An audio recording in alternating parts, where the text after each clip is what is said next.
You think you've got my number figured out? A motive born in drought and brevity.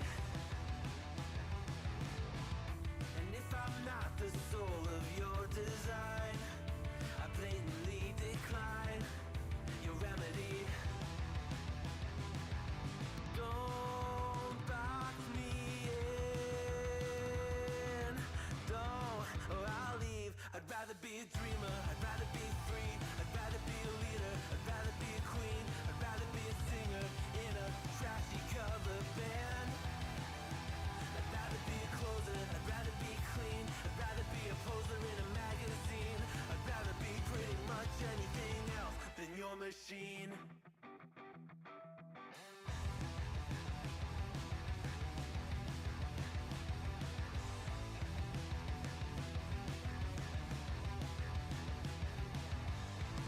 I wasn't always just a single shade, a palette full of gray in reverie. And I can burn it brighter than the sun. I have a golden gun inside of me.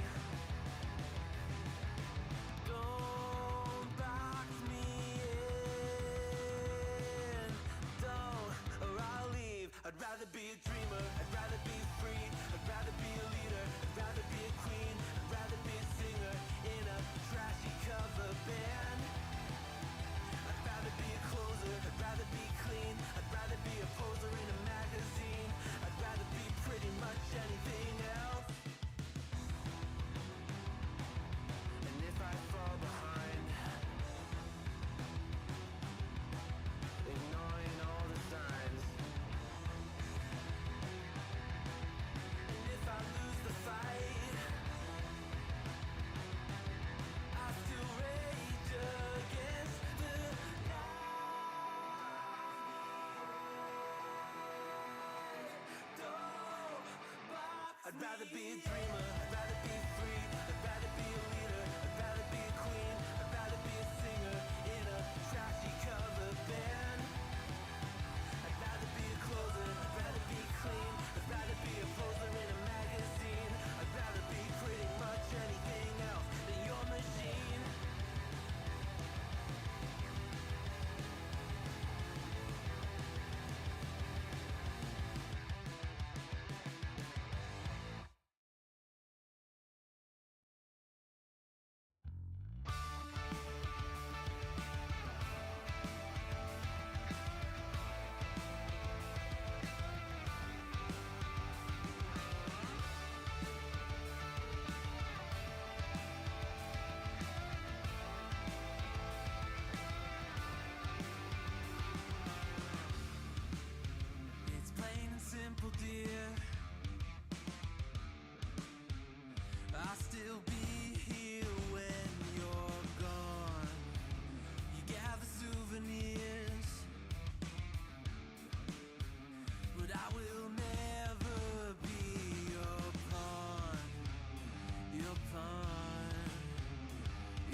Welcome, welcome, welcome to the Thursday stream. It is Friday Junior. Welcome, everybody. Look at that. First thing that happens is the camera goes away. Welcome, everybody. You know, this happened to me last night as well.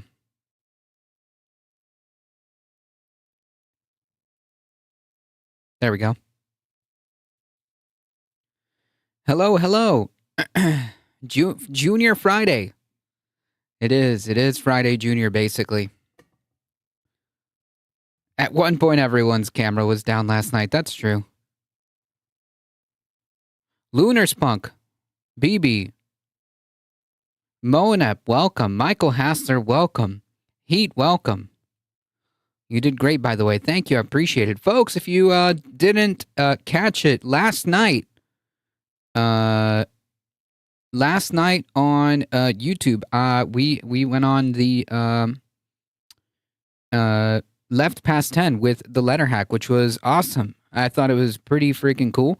I thought it was pretty chill.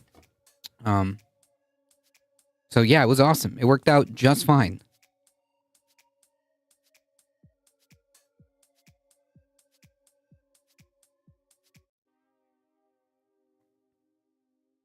I thought what was funny is that left past my bedtime. I mean, it's past my bedtime too, but I was willing to keep going because it was pretty freaking cool, if I do say so myself. It was pretty fun. It was a good show. I think so. I enjoyed myself. So it was worth it, okay? I enjoyed myself. It was worth it. Honestly, like, I thought it was funny that they said that this is like a chaotic kind of off the cuff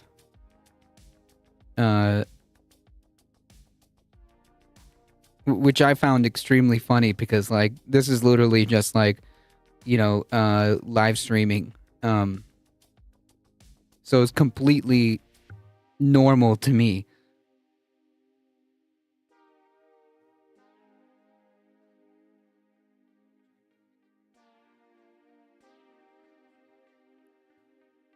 It's normal to me. It's normal for things to be a little bit chaotic, and for things to be random, and for things to go from, point A to point C to point Z.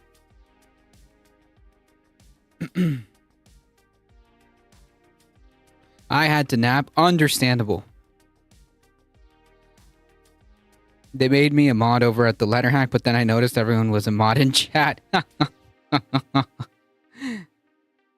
I didn't know that. I didn't know that was a thing. Honestly, I wasn't even looking at my own chat, so I had no idea what was going on over there. It could have been complete chaos. It could have been complete pandemonium for all I know. I had no idea what was going on in either chat.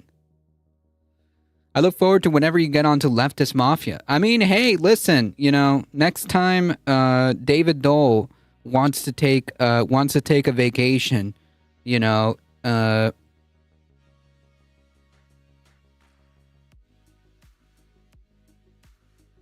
whenever David Dole wants to take a vacation, hit me up, all right? I'll do it. Bow before the queen. We all be mods at the letter hack.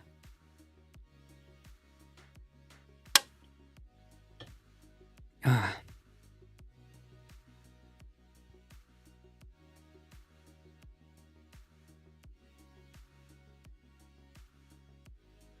like the concept. Real comrades moderate for each other. Yep.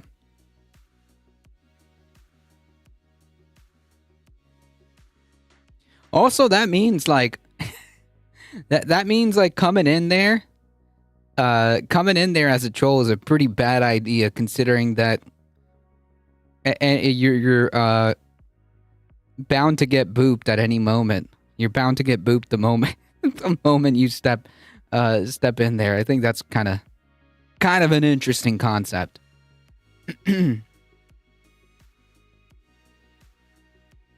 But yeah, I'm pretty sure that I'm gonna end up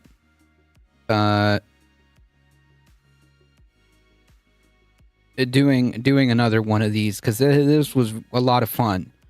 And also, one of the other hosts, Environmental Coffee House, also extended an invitation on to her channel, which would be awesome as well. So, I mean, cool.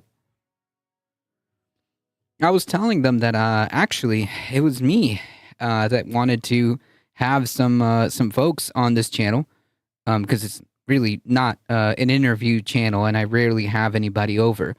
But one of the things that I wanted to do this year is to have more people over. I did have the Beckosphere a couple months ago. I'm thinking of inviting just like another streamer. I mean, Globus is at the top of the list. Globus the Elder. I would love to do a because I know he likes doing collaborations. So I would love to do a collaboration with him. Especially given like he does such a unique topic, I think. I think he does a unique topic that would be interesting to discuss. Ladybug, welcome.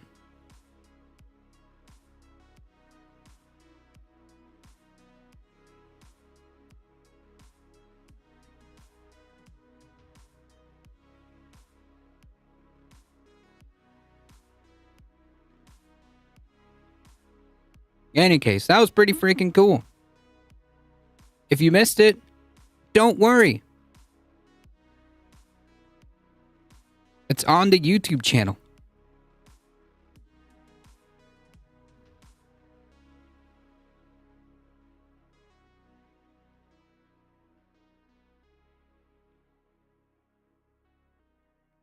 Clean the bathroom, toilet, and dust off the kitchen table. Exactly.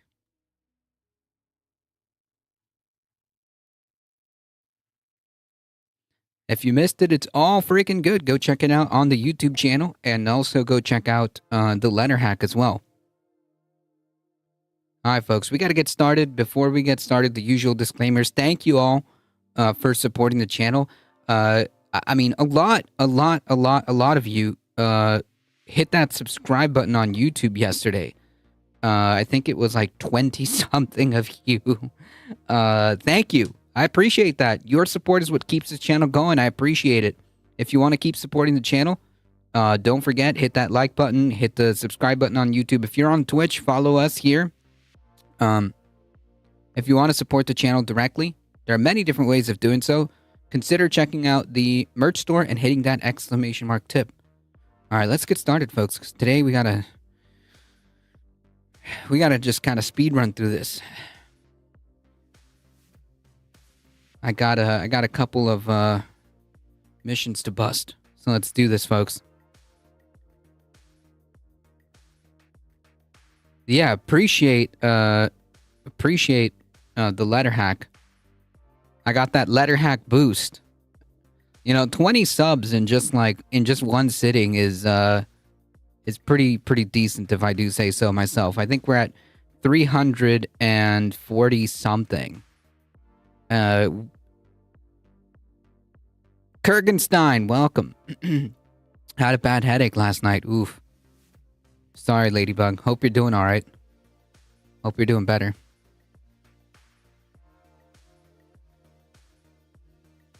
No stream for me. Understandable. That's the cool thing about YouTube. If you missed a stream, it's perfectly A-okay. You can always just check it out later or come back the next day. We're here. Echo Resto Dragon subbing for 14 months. Look at that.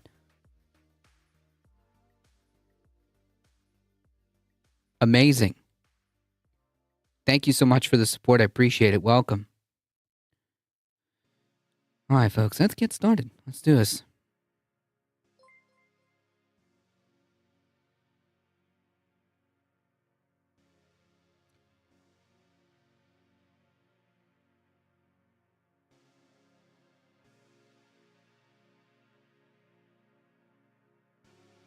So when can we like become members or whatever? I'm good today. Sorry, I read this all in one message. That's good to hear, Ladybug. So I think that you can become members actually once you pass 500 subs on YouTube, because they changed it. So now YouTube has like 2 tiers. It's like the, I guess, affiliate tier, right? Like the Twitch equivalent of affiliate is at 500, and then like the partner, the YouTube partner, is at 1,000.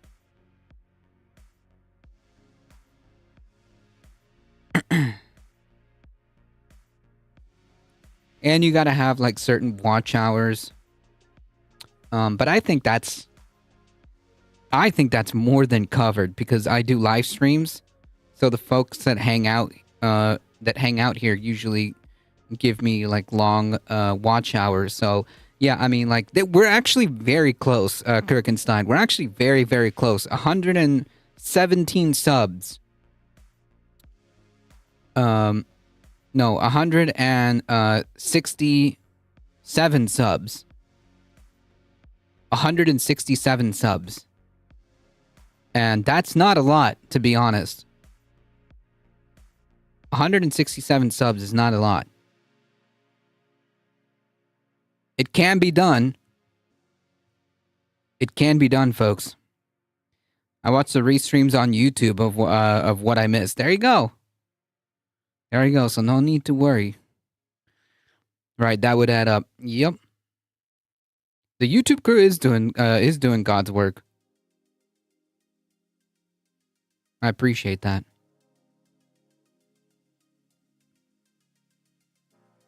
All right, folks, let's speed run through some of this. Do another letter hack. That was fun. Oh, yeah, I intend to. I 100% intend to. Matt invited me back on. So I'm completely down to do. I mean, however many they want me to show up on, periodically. I'm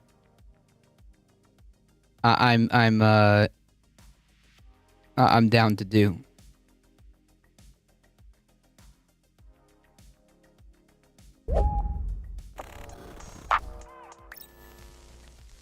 The constitutional crisis that we're all currently living through is escalating, according to some legal experts, because of the claims that Trump's Department of Justice is making in courts to defend their defiance of judges. So to get you up to speed, Trump invoked the Alien Enemies Act of 1798 a couple of weeks ago to deport hundreds of Venezuelan immigrants to a prison in El Salvador. Now, this archaic law, in theory, is only supposed to be used during times of... Right, I mean, like, just think about how, like, absurd that is. You're deporting Venezuelan citizens to a completely to a completely separate country, which is wild. Pitchforks Dragons, welcome. That's not too many subs. Now now more than three DOMs is a lot. That joke was perfectly teed up. War, and we're not at war. But in order to activate his authority under this law, Trump lied and said that we're at war with the... I really do need a couple of more sound effects. Maybe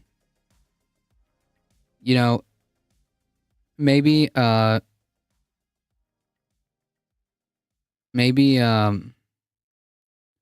need to spend like a couple of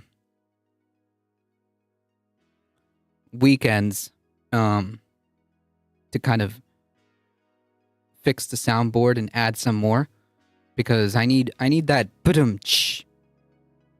I need that ba-dum-tsh sound effect.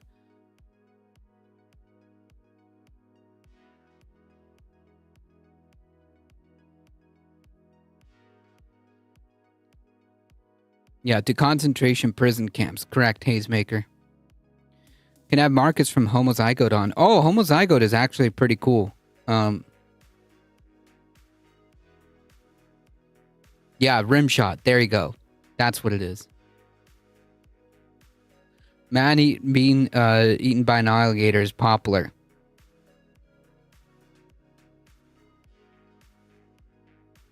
Almost Zygote has amazing hair. They do. Venezuelan gang Tren de Aragua, which is a stretch since there's just 300 or so of them in the country. Nonetheless, that's what he did. And since he claims we're at war, well, it's appropriate, therefore, to cite that particular law as a justification for these particular expulsions of quote-unquote gang members. Now, come to find... Yeah, so, like, he basically deported almost the amount of people, right, equivalent to the amount of, like, actual Tren de Aragua people. So does that mean, like, there's going to be no more deportations because he did it? He booted them all out. All right, look, you did it.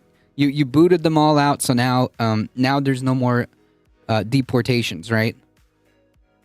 You can rescind that Alien Enemies Act since you've deported them all. Find out many of the 200 plus people that he deported without due process were not gang members. One of them was a gay makeup artist who had a tattoo that they assumed was gang related when it wasn't. Another was a legal refugee that passed a full background check who was also profiled because of his tattoos. Yep. They're also being so indiscriminate about it. Not that any of it's right. Yeah, 100%. That's kind of like, that's kind of I think that's the point. Because if they can get away with this, right? That means any of us are on the chopping block.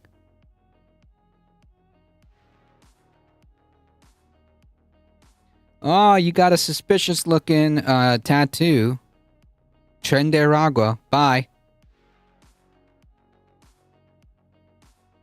Gangs should just call themselves militia so that it's not illegal. And another was a professional soccer player who was legally seeking asylum in America after he was tortured by the Maduro regime. But putting aside that fact for a moment, a district court judge named James Boasberg blocked their deportations, but the White House defied him, saying that they didn't have to comply with his directive since the plane was already in the sky when he made that order. Now, since this happened, Republicans have waged an all-out war against this judge. Trump attacked him on Truth Social and called for him to be impeached, leading to a rebuke from Chief Justice John Roberts, whose court, by the way... I mean, like, just like, you know, can you imagine if a Democratic president, right, defied the ruling of a judge and then called for their impeachment? Can you imagine, like, what the wall-to-wall coverage would be on Fox News, right? It would be like 24/7. Socialist Democrat calls for the destruction of the Constitution. 24/7.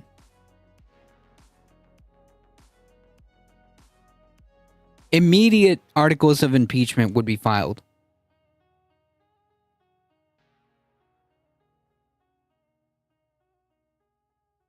Of course, to be clear, that would be actually a situation where it would be warranted, just like defying court orders now and illegally deporting people without due process.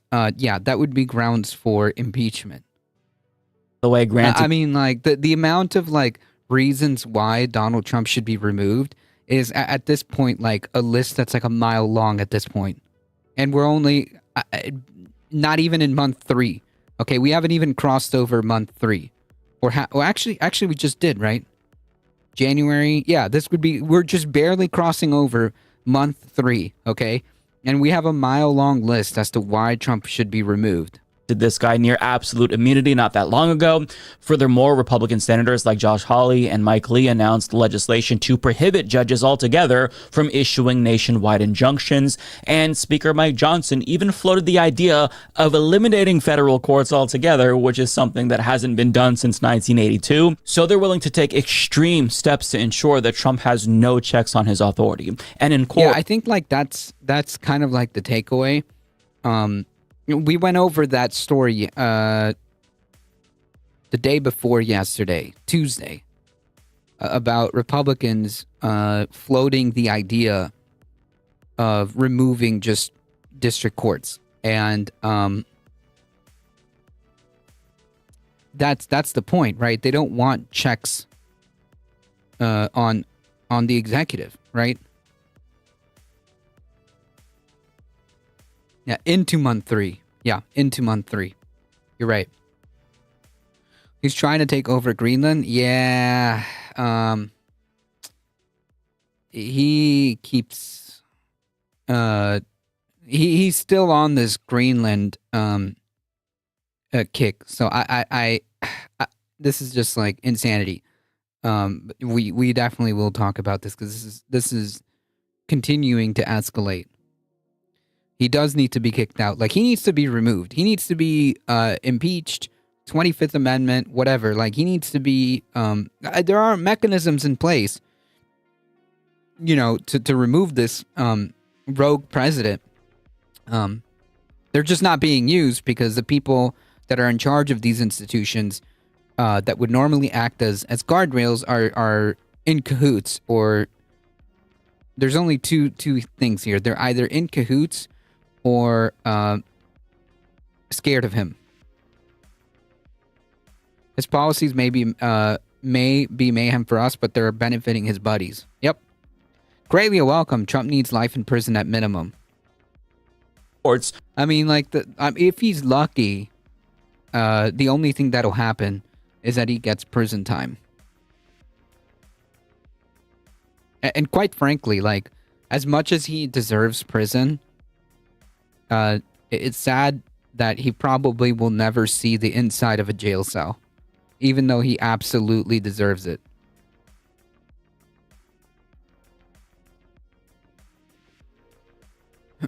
Except his buddies that rely on immigrant labor. I say bagel slicer. I mean, if they keep removing the institutional avenues to which resolve this, then, I mean, yeah, an actual adult in the room.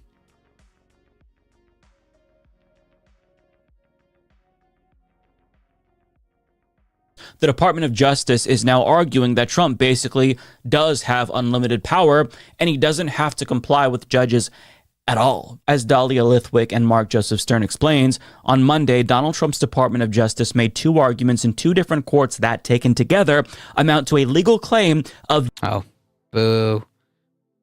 I forgot that BTT emotes, you have to actually add them. Near dictatorial power by Trump. First, it informed a federal appeals court that the president has the authority to declare any non-citizens to be alien enemies and to deport them to a foreign prison where they will be forced to perform hard labor indefinitely without notice, a hearing, or any meaningful opportunity to prove their innocence. Second, it refused to provide U.S. District Judge James Boasberg with details of these mass deportation operations, even in a closed courtroom, even under seal, insisting that Boasberg's authority must yield to the, quote, mandate of the electorate. In other words, Trump's electoral victory grants him an absolute right to conduct... Yeah, I mean, like, this is scary, right? Because if he asserts this, right, and nobody stops him, essentially,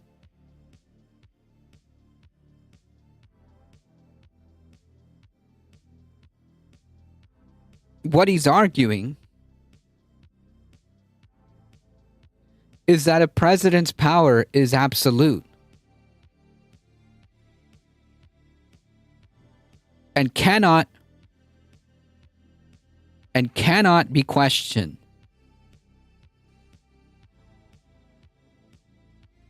That's what this argument is about. They can prove he has dementia and get rid of him that way. I mean, like, in a sane and normal world, he would have been removed like a while ago.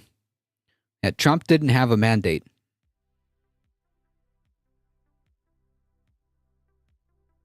Executive dictatorship, exactly. Oh, 100%. He's unfit. He's completely out of pocket. He's rogue. He has committed crimes. The administration around him has committed crimes. I mean, like, this in any normal, sane scenario would have resulted with him and all his cabinet and all his inner circle that have been conspiring they would have been removed and arrested. Yeah, small minority is not a mandate. Trump has never seen an issue of mandate. Majority, yeah. Rondo, welcome. Who's texting? Who's up texting war plans? Dangerous executive incompetence. DEI is ruining this country.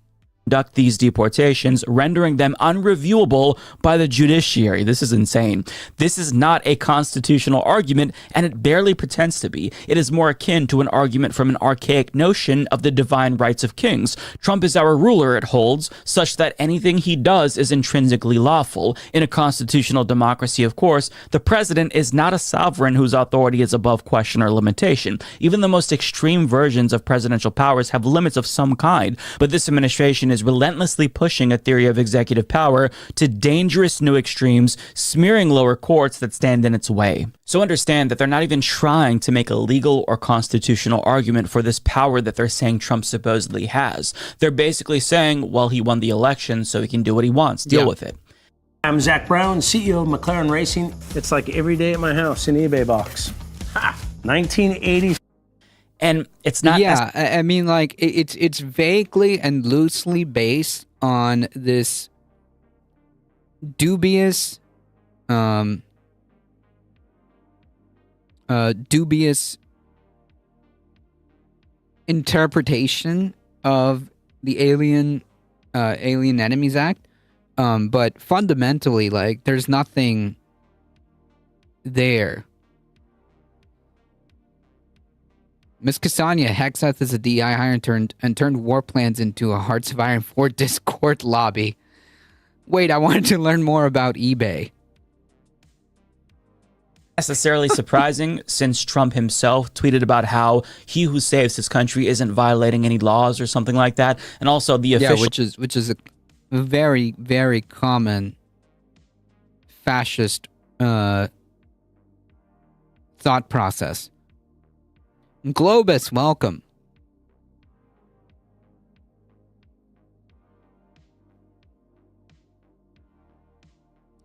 Trump is employing the theory of sanitary executive or something like that. Unitary executive theory. Tell him it's a typo. It's the Alien Enema Act. Bold of you that he would know. White House, given that he doesn't really read. Twitter account literally tweeted an image of him wearing a crown and calling him a king. So none of this is surprising, but this is them in court under oath saying, yeah, we're not just memeing, we're not just shitposting, we're saying he basically is a king for all intents and purposes. And since he thinks he's a king, of course, that also means that he doesn't have to follow the rule of law and he doesn't have to obey judges. That is very, very serious. Now, he's not following the rule of law, and they haven't been giving people due process, in particular with regard to these deportations. And the border czar, Tom Homan, basically admitted on national television, yeah, we don't think that these immigrants have due process rights. What we've heard from lawyers representing some of these people is that they deny that they're members of this gang, or either Tren de Aragua or MS-13. Do they get a chance to prove that before you take them out of the country and put them in to a notorious prison in a country that they're not even from? I mean, do they have any due process at all? Heinrich Himmler. U of M just canceled all its DEI programs. Yikes. Like University of Miami, like UM?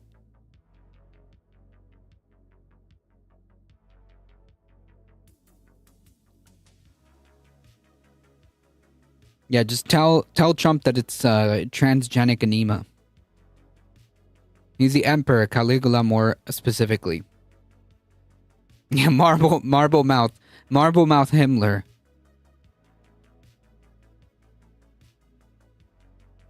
Due process. Where's Lake and Ronnie's due process? In other words, no, they don't have due process. And I get that this administration is throwing a lot of shit at us, so it's difficult to keep track of every little thing that they do. But this, I take that back. Caligula would be better. At least Caligula at least had good taste of sleeping with his hot sister. Jesus. Oh, Michigan, University of Michigan, Michigander. I'm a Michigander. Gotcha.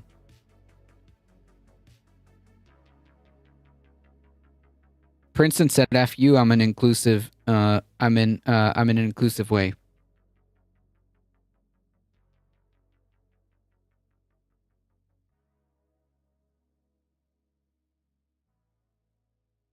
This is extremely serious. Like, for them to say that on national television and to argue in court that they don't have to give these people due process, that is significant. If you don't have due process, you cannot have a functioning legal system. The entire purpose of courts is to give the accused the ability to defend themselves in court. And without that, the entire legal system cannot exist. It is the bottom Jenga block that when you pull it out, the entire Yeah, and just to be clear, as I've been saying, like, for the past few days now, if you can argue that a group of people don't have due process, right, then that means nobody does.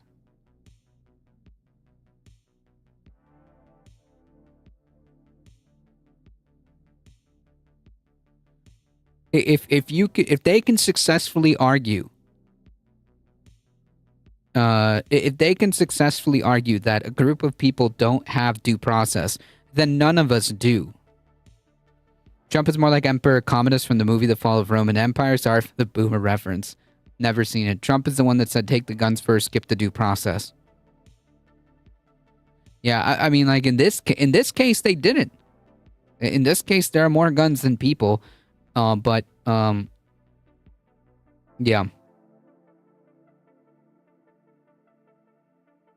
Power comes tumbling down. And to demonstrate how important due process is, this country even gave Nazis due process. And one judge made that point during one of these hearings. Lithwick and Stern continue. During oral arguments under questioning from Judge Patricia Millett, the full scope of the Justice Department's arguments grew chillingly clear. Drew Ensign, the mid-level DOJ attorney leading this case, insisted that the administration had complied with the Constitution when it accused over 200 migrants of gang membership and expelled them to an El Salvador prison in a matter of hours with no opportunity to contest their guilt or removal.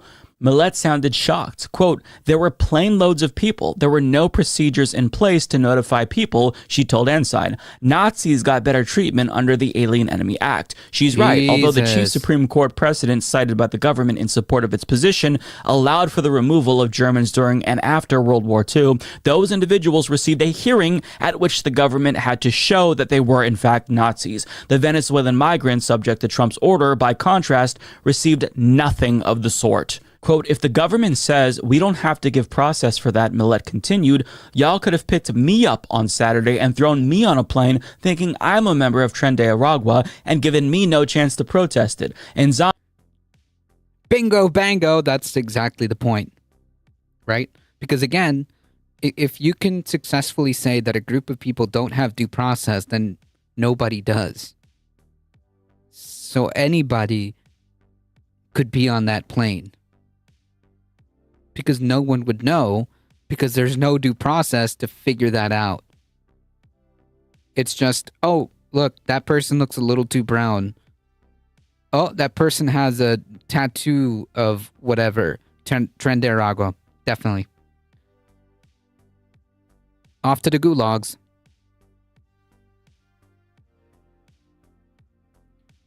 had no good answer except to insist that each migrant once targeted for removal could somehow have filed individual objections in the hours before they were expelled to El Salvador.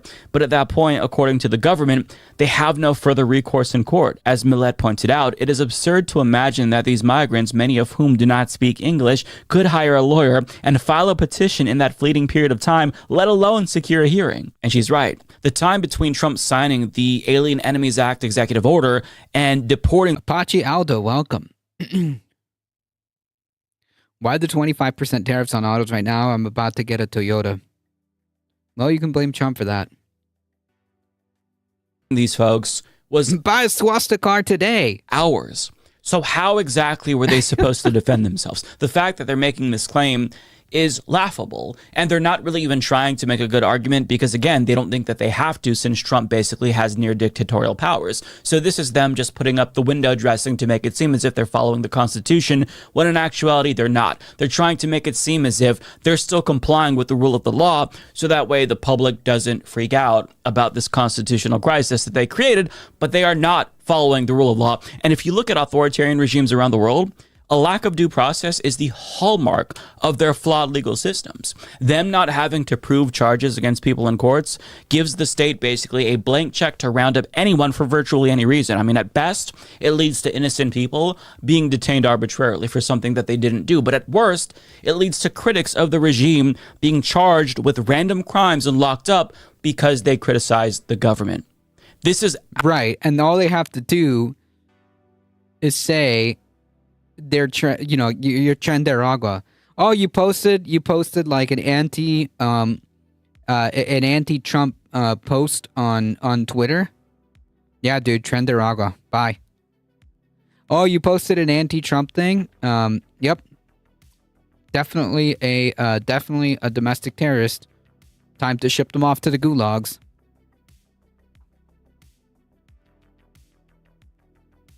Elon's gonna make us all drive his shitty cars. I will walk before that happens. Actual dictator shit. And the fact that this administration is making this argument in court with its full chest is a very, very bad sign of what's to come.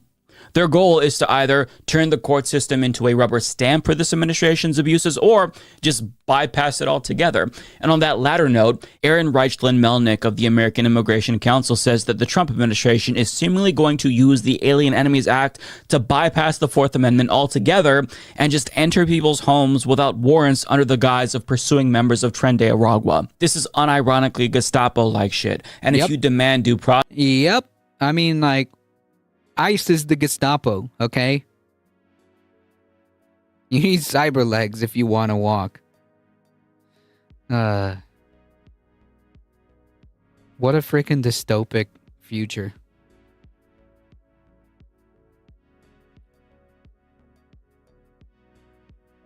Tesla branded cyber legs. Process that you're entitled to as a resident, the administration is going to try to punish you for making that request. Because Melnick also points out that a doctoral student who is suing the Trump administration over his executive order targeting pro-Palestinian students is being asked to turn himself into ICE for deportation. So they are now retaliating against people seeking justice and asking for due process. But on top of that, they're also taking aim at attorneys fighting for justice. And I say that because, as the New York Times explains, Trump signed a new decree that lets the Department of Homeland Security sanction attorneys for filing what they call, quote, frivolous, unreasonable, and vexatious lawsuits against the federal government. And they are particularly taking aim at immigration attorneys under the pretense of, quote, preventing abuses of the legal system. Yeah, in other words, whatever, it doesn't matter man. if you're an attorney or a judge. If you try to get in the way of their mass deportations, there will be hell to pay. You'll be sanctioned if you're an attorney, possibly impeached if you're a judge. This is so freaking disgusting, man. At a minimum, you'll experience extreme harassment. And if need be, they'll just abolish federal courts if you don't let them do what they want to do. This is a full-blown assault on our entire legal system. And keep in mind, it's not just Donald Trump. He's not an aberration here. It's the entire Republican Party apparatus. Yeah, 100%. Like, there is no doubt, okay? There's no doubt. We can dispense with these notions that there are any good Republicans, right? There are zero good Republicans. They are all MAGA, okay? They are all a part of this fascist movement. If they weren't, then they would be speaking up. If they can't be bothered to speak up, then they are complicit.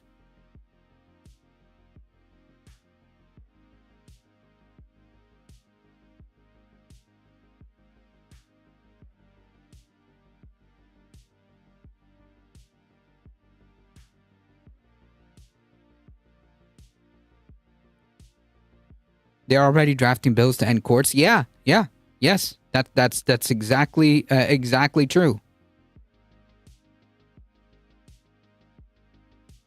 Who is assisting him in his assault on the judiciary. Listen, our government Our entire system of governance has not faced a threat this significant since the Civil War. But unlike the Civil War, the good guys don't seem to be winning this time. The bad guys are winning. So Yeah, I mean, like, it's not like the Civil War where there's a kinetic aspect to it, for lack of a better way of saying it. This is more this is more Nazi Germany than Civil War. Eerily reminiscent of the Nuremberg laws. Yep. When the guy who wrote the book on fascism leaves the country, you know it's bad. Yeah, we'll get to that one next because I think it piggybacks off this kind of story. pay close attention to this ongoing constitutional crisis because the outcome of this battle in the courts will quite literally determine whether or not America will remain a democracy. Do yourself a favor. I mean, like, I would argue that it's. I don't want to be that guy, but I would argue that that kind of that ship has sailed. You know what I mean? I don't want to be that guy, but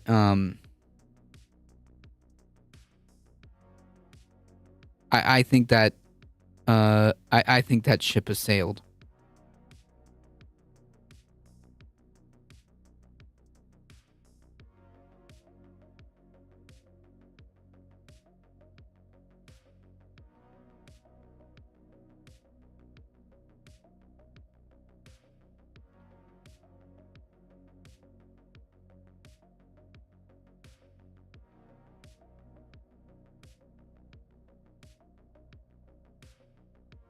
Oh, I apologize. I got one more before we get to David's video.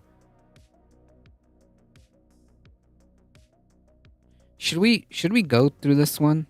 I mean, like, this does have everything to do with what we were talking about. So I kind of queued them up together.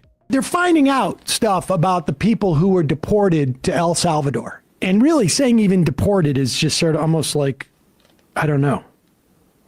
Disappeared to? Yeah, I mean, in many respects, disappeared to, because when you're deported, there's a process. You're not just scooped up or dragged from a jail or detention center and put on a plane. Yeah, I mean, like, that's really it, right? When you get to that prison, when you get to El Salvador, that's it. You're gone. You're basically you're out of the face of the earth for all intents and purposes. Because I mean, like, what Bukele is gonna let you out, you know?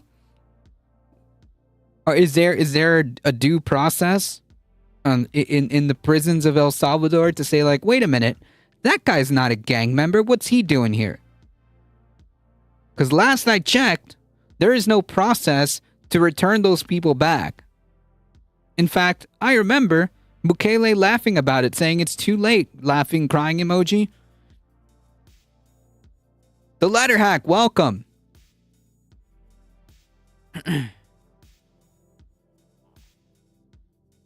Yeah, erased. Welcome, Terry Taylor. Erased is another term. I'm just me, welcome. Had a lot of fun last night. Yeah, I was telling everybody.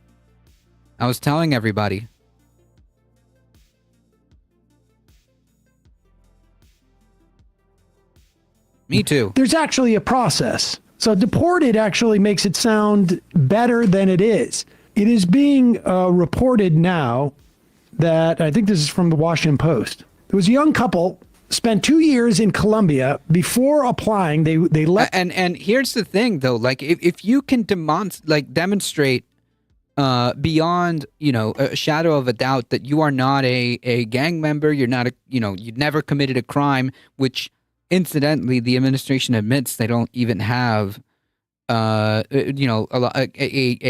uncomfortable amount of those people never even had a criminal record. I mean, those people are gone.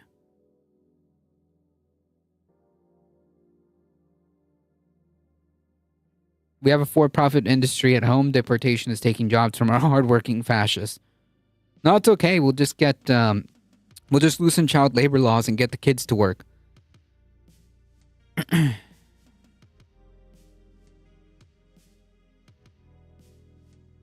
Yeah, the big three.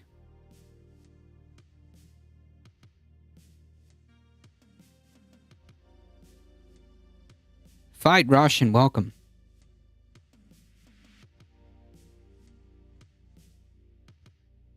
Wasn't expecting those words when I clicked on the stream.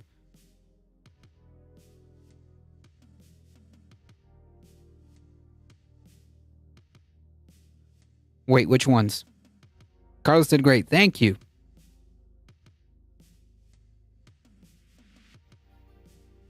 Oh, child labor. Oh no, I'm not kidding. Like that's not. I'm not kidding. Literally, like Republicans in Florida want to loosen child labor laws in lieu of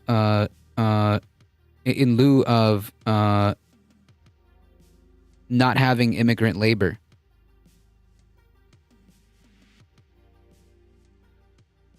That's not that funny. We will have our children working soon. Yeah, I mean, yeah, I meant that like literally. I meant that literally. Yeah, Florida is literally trying to loosen child labor laws to replace immigrant labor.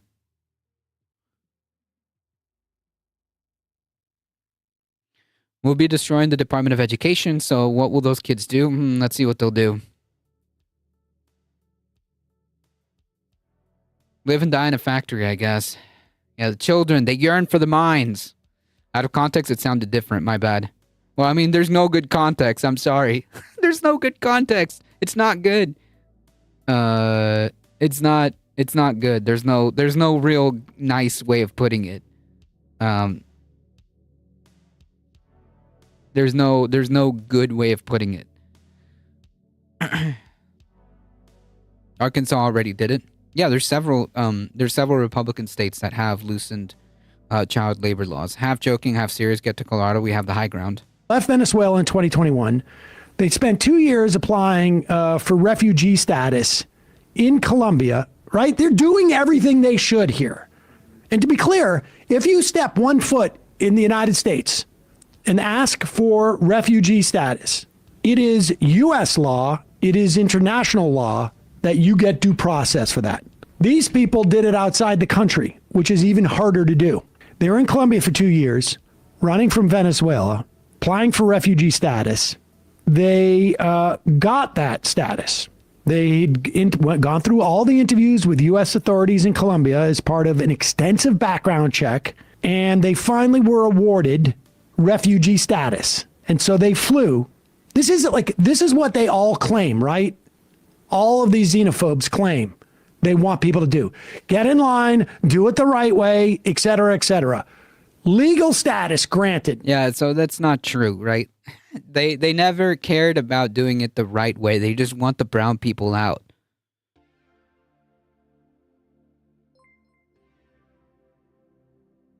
Kilogram, thank you for the follow. Welcome. DeSantis thinks 12-year-olds should be able to have a full-time job. Yeah, 100%. Fly to the U.S. Get off the plane, flying into Houston. Upon arrival, an immigration officer asked the man, it was a couple, the question that changed his life in moments. Do you have any tattoos? He had already been asked that by U.S. authorities in Colombia as part of an extensive background check. Now he gave the same answer. He lifted his shirt and pants, showed the immigration officer tattoos on his chest, leg, and arms. A crown, a soccer ball, and a palm tree. Then immigration officials decided the tattoos were evidence enough to suspect he might be a member of Tren de Agua.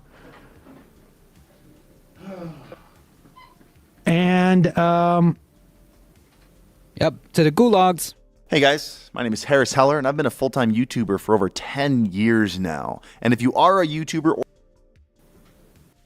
Yeah, so just to be clear, I don't know if they're going to show it. I think they are.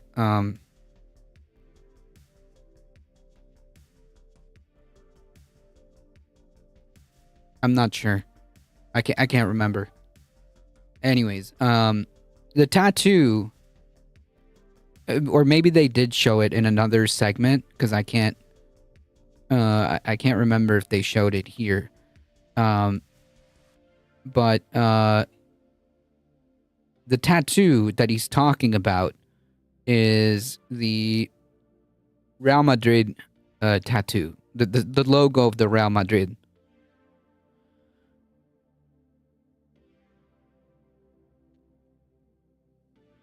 And just bring back conscription.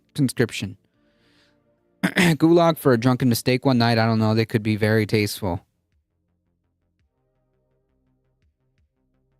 Yeah. Oh, that tattoo looks too close like the Air Jordan logo to the gulags. Bye. Oh, that tattoo looks like Trenderagua. I don't know.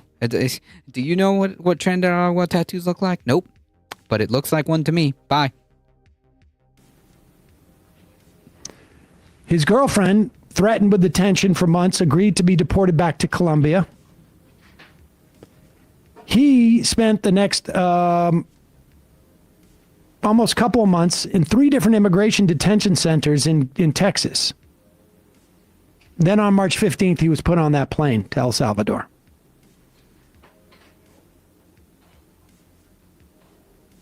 I don't know if they found him. I mean, that's the sad part is, and you know, the dark reality is that if he's in El Salvador, he's gone. He's gone. But it's art, and I'm sure that other groups use tattoos, but they have paler skin. Yep. Deport me to Cuba. I don't even live in the U.S., but you can do it. Nah, they won't do that. They'll just cruelty is the point. They want you in a concentration camp. Apparently, CBS News, maybe this is from CBS News, got its hands on the entire list of all Venezuelans sent to El Salvador. This guy's name was on it. The Catholic Charities of Dallas had been expecting to help this guy and his girlfriend transition into life in the U.S. when they learned that he had been detained and the girlfriend deported. Several Venezuelans have told the Miami Herald, I guess this is in the Miami Herald, sorry, that family members were deported to El Salvador despite not having any criminal record in the U.S. or elsewhere.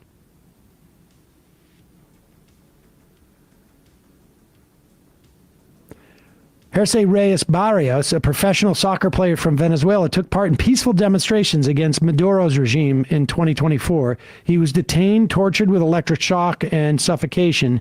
He was released. He fled to the U.S. seeking protection. And now he's in a gulag. Reyes registered with CBP One, that mobile app developed by U.S. Customs and Border that allowed migrants to schedule appointments at port of entry. He used the app to secure an appointment, and then on the day of his scheduled entry, he presented himself to CBP officials, but his tattoos raised alarm. He was sent to the Otay Mesa Detention Center. Yeah, this is the guy, the guy that had the Real Madrid tattoo near San Diego. Reyes was then treated as a criminal. After applying for asylum in December 2024, he was deported to El Salvador last week without any notice to his lawyer or family.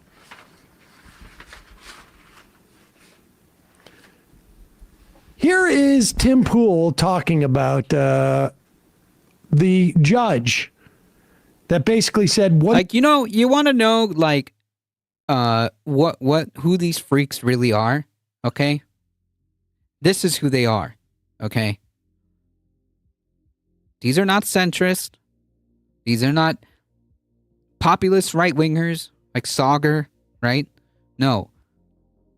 These are the freaks that they've always been. And now they've been given essentially permission to be who they really are. What are you doing? Sending people without any due process. What are like Tim's? Let's get the deontological approach to this, shall we? Judge contends Nazis got more due process than Trump deportees did. Don't care. Really? And that's the answer I was looking for, Phil. Don't care. Who cares? Donald Trump's trying to deport Trende Aragua. There's apparently arguments that there's a gay Venezuelan barber asylum seeker who's been wrapped up in this and sent to a supermax in El Salvador.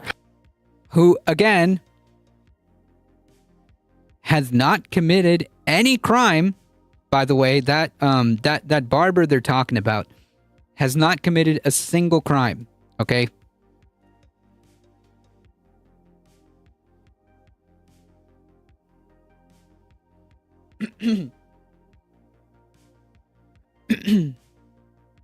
Has not committed a single crime, by the way. Never did.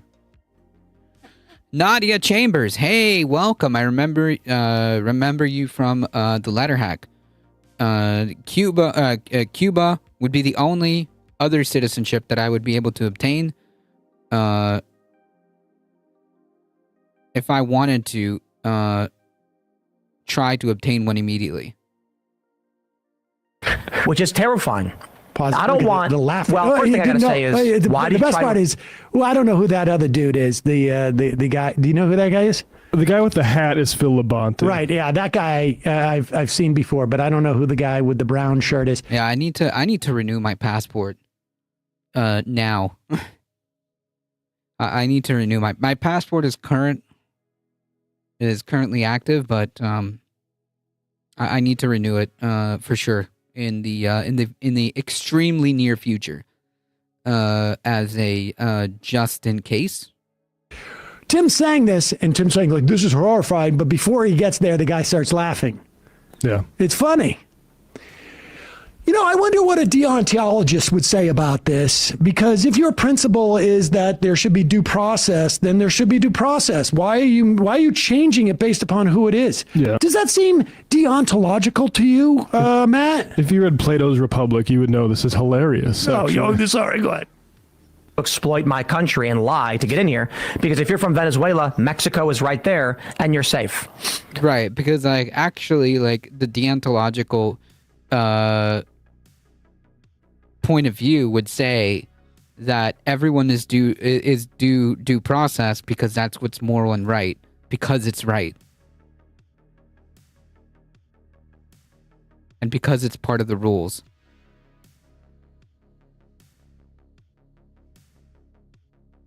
So, like, actually, the deontological argument would be the pro-due process argument.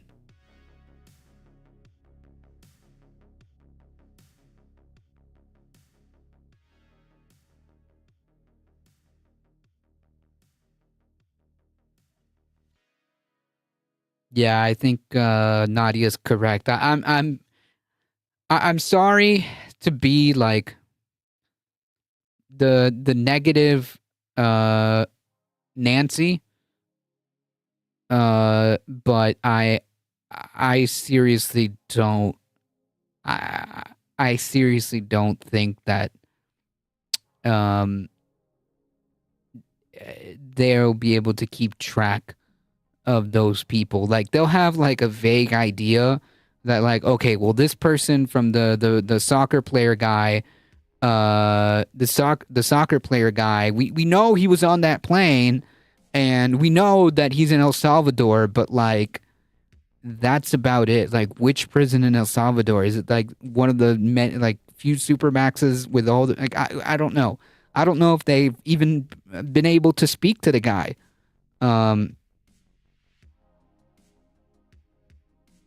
I don't know if they can even speak to him. I don't know if they'll ever get him back.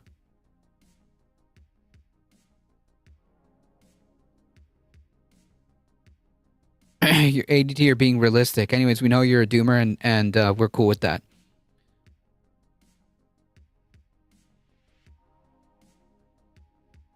Yeah, if you fled, if you fled before the inauguration, then like, God bless you. But yeah, I mean, like, it's scary, man.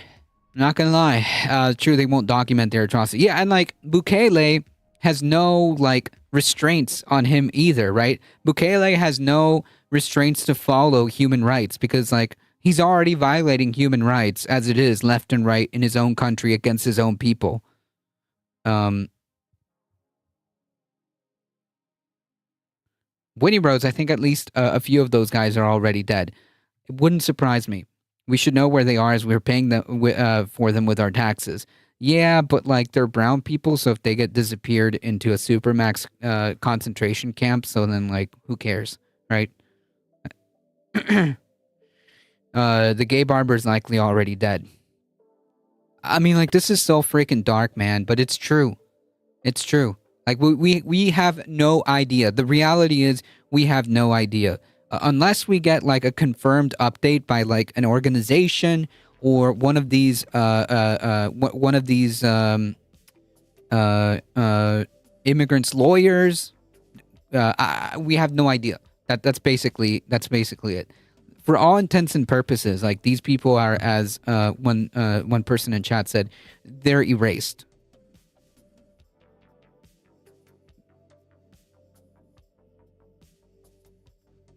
They should, as it means we should pay less. This is evil logic. That prison does force labor. Trump sold them into slavery. Yeah, and that's exactly why he sent them there. In fact, he like mentioned it in one of his Truth Social posts.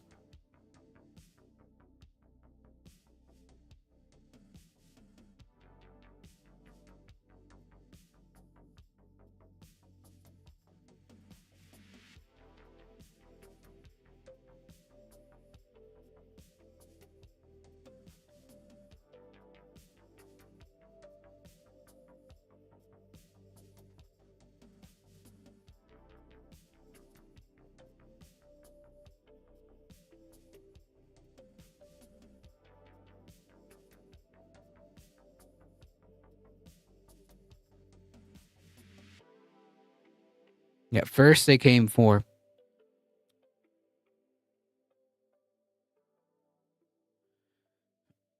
undocumented people.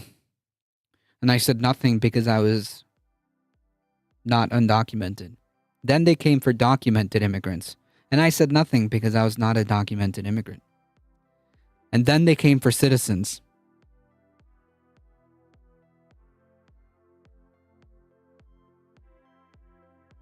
But I think he's a liar who committed a crime against this country. I don't think he deserves to go to Supermax. But at the same time, am I really going to come out right now and argue? Yeah, I mean, like Tim Pool doesn't give a flying F about any of these people, right? Like as long as like the undesirables, right? As long as the undesirable minorities are out, then like so be it, right? Like so what if they're innocent? So what if we have to skip due process? That Donald Trump should not use the fullest extent of his powers to undo the damage that Biden caused. Joe Biden's fault. Joe Biden allowed millions of people to come into this country illegally. Now we have to get rid of them. And that means... That's so freaking scary, man. Do you know how many people listen to this podcast?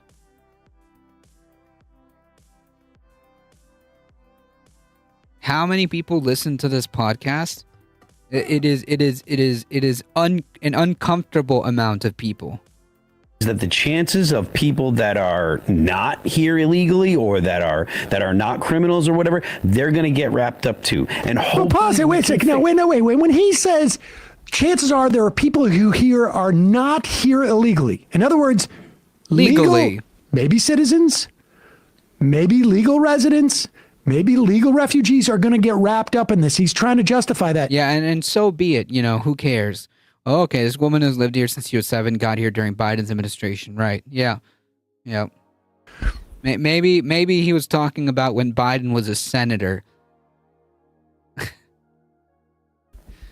How broad do you think the word people is in his mind? Does he think that like anybody who is Venezuelan... in this instance, even if you're here legally, even if you become a citizen, that it's just Venezuelans when he says people? Or does he think that like anybody who speaks Spanish from any Latin American or Central American or yeah, I mean these freaks will just say like anyone who is speaking Spanish is automatically like suspect. South American country, you are the people. Or does he think like the guys in the studio, these white guys? Does he think like, even if you guys get wrapped up in this, even if they come from me, because got to do what you got to do. I don't know. Do I get a tattoo? Does this guy Phil have a tattoo on? Even if they come from me, it's all part of like, we just have to pay this price because of what Joe Biden did. Yeah, Jan 6th. I have a feeling he would probably pick, when he says people, he's talking about a very specific subset of people. Yeah, they're trying to desensitize the average American. The mechanisms aren't being used against a senile figurehead puppet because the problem is millions strong seditious conspiracy with every milliard and the whole capitalist class behind it. My grandma's from Guatemala. I hope she doesn't get deported, but she did vote for Trump. Yeah, I mean, like, that's the thing, though, right? Like, I would never, I would never exactly, Heat. I wouldn't want, grandma to be deported, but like, the sympathy is like, is waning, man. It's waning. I don't want to see freaking fascism happen to anybody, but like, Jesus, people.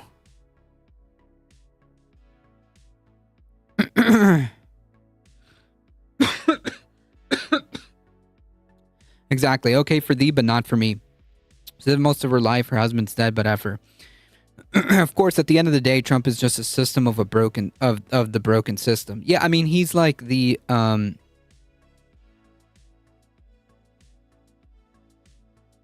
he's like the end game of capitalism, right? Like, Trump is the result of this. He isn't the cause of this. Well, I mean, I guess you could say because he's part of the capital class. But yeah, this seems to outline traits typically associated with fascism. I mean, yes, Trump is a fascist. This whole thing is fascism. Like, this whole phenomenon that we're experiencing all is fascism. What's happening to these people is fascism.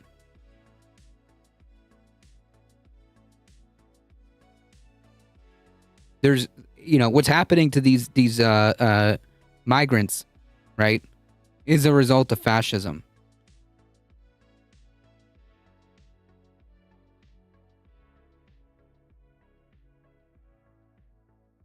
Like, Trump is not just like a symptom, but he's also like the culmination of runaway capitalism, right? Does that make sense? Who are, he had an interesting phrasing, not here illegally. That means that the chances of people that are not here illegally or that are not criminals or whatever, they're going to get, I love Posadabot, wrapped up too. And hopefully we can fix it after the fact, and that they don't have too much. Bro, after the fact, after we find out that they died in the concentration camp in El Salvador. Yeah, dude. Someone like Trump would have happened anyway, sooner or later. Yeah. If it wasn't Trump, it'd be another like fascist oligarch, right? So it's kind of like he's like a not just a symptom, but more like a culmination of like what happens with runaway capitalism. If it wasn't going to be Trump, it would be another far right like fascist ghoul, right? That would be in his place eventually. As long as capitalism is allowed to continue unchecked and unfettered. Actual like irreparable damage or whatever, or repercussions that can't be remedied, but there are going to be errors when you're trying to remove millions of people. And yeah, bro. And what do you think the due process is for? You absolute ghoul. I mean, I may be jumping the gun here. Sam may get to it. What do you think that due process is for? Right, he's the logical conclusion of capitalism. Correct. I'm sorry that that's going to happen, but that's going to happen. No, you're not. And you can't avoid it. We are fallible humans. If you want to blame someone, blame Joe Biden and blame Democrats who have been pro illegal immigration for at least 10 years. And they lost 300,000 children. Yeah. I will say. Okay, pause. Hold on for a second. I don't know who that dimwit is either, but the idea of lost 300,000 children. There is not 300,000 children that are lost.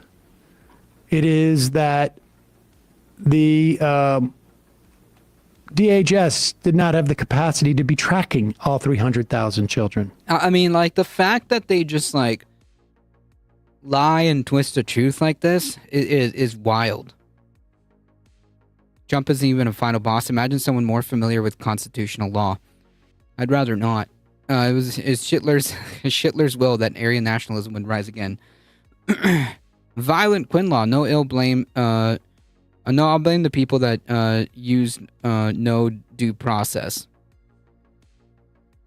Exactly. They don't have records on where these children are any more than they have records on where any other children are. They address these instances when the children are missing. These are not missing children. This is just simply a misinterpretation. It's been going on for 3 or 4 years.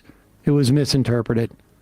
It's too useful to interpret correctly. Exactly. They're not going to correct themselves. But again, this other guy, this Phil guy. I would say it's not a misinterpretation because someone like Tim Pool, okay, has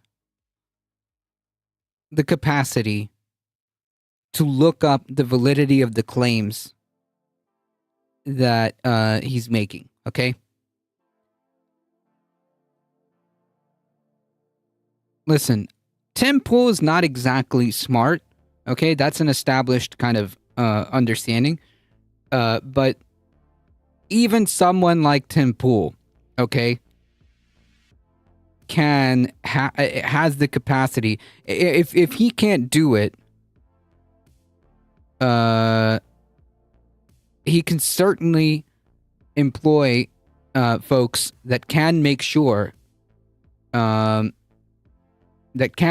what Tim is putting on his show is accurate.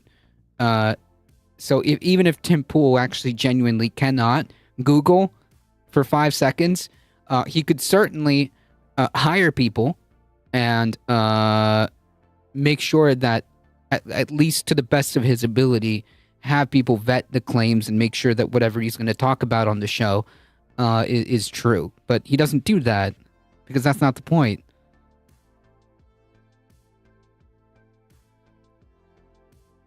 Due process isn't perfect, far from, but at least it gives a paper trail. 100%. At least Germany had Koenig Tigers, and MAGA has, well, Cybertrucks. BCat, welcome. Nadia and Aldo found you. Yes. Yes, they did. They're letter hack fans. You do realize the book Heather Cox Richardson is famous for how the South won the Civil War, yes? No, I haven't heard of this book. And James Whitman's Hitler's America Model. No, but that sounds like books I probably should read.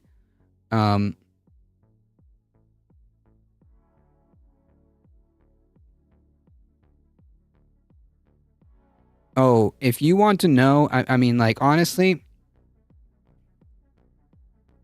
if you can allegedly, how do I put this? If you can allegedly come by a copy of a book from Jack Posobiec called Unhumans, okay, that will give you basically the playbook as to how these ghouls operate.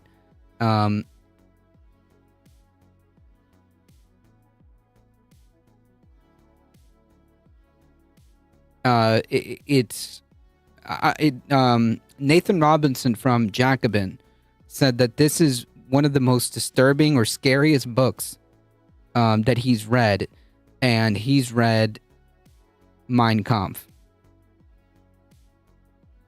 So if you want to know what Project 2025 is, and you want to know like how these people operate now in the modern context, this would be, I would say that, like, if you can come by it in some way, shape, or form, then by all means, don't give a dime to this guy. Don't give a single dime to this guy. But I'm just saying, if you want to know how these people think, and what the underlying like mission of Project 2025 is, it's here.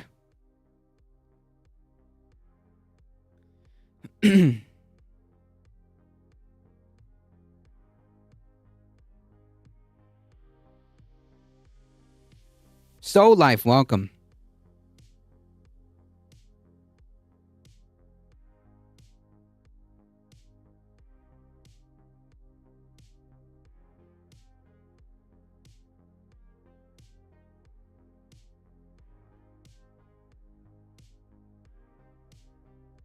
Speaking of, I just saw the Free State of Jones.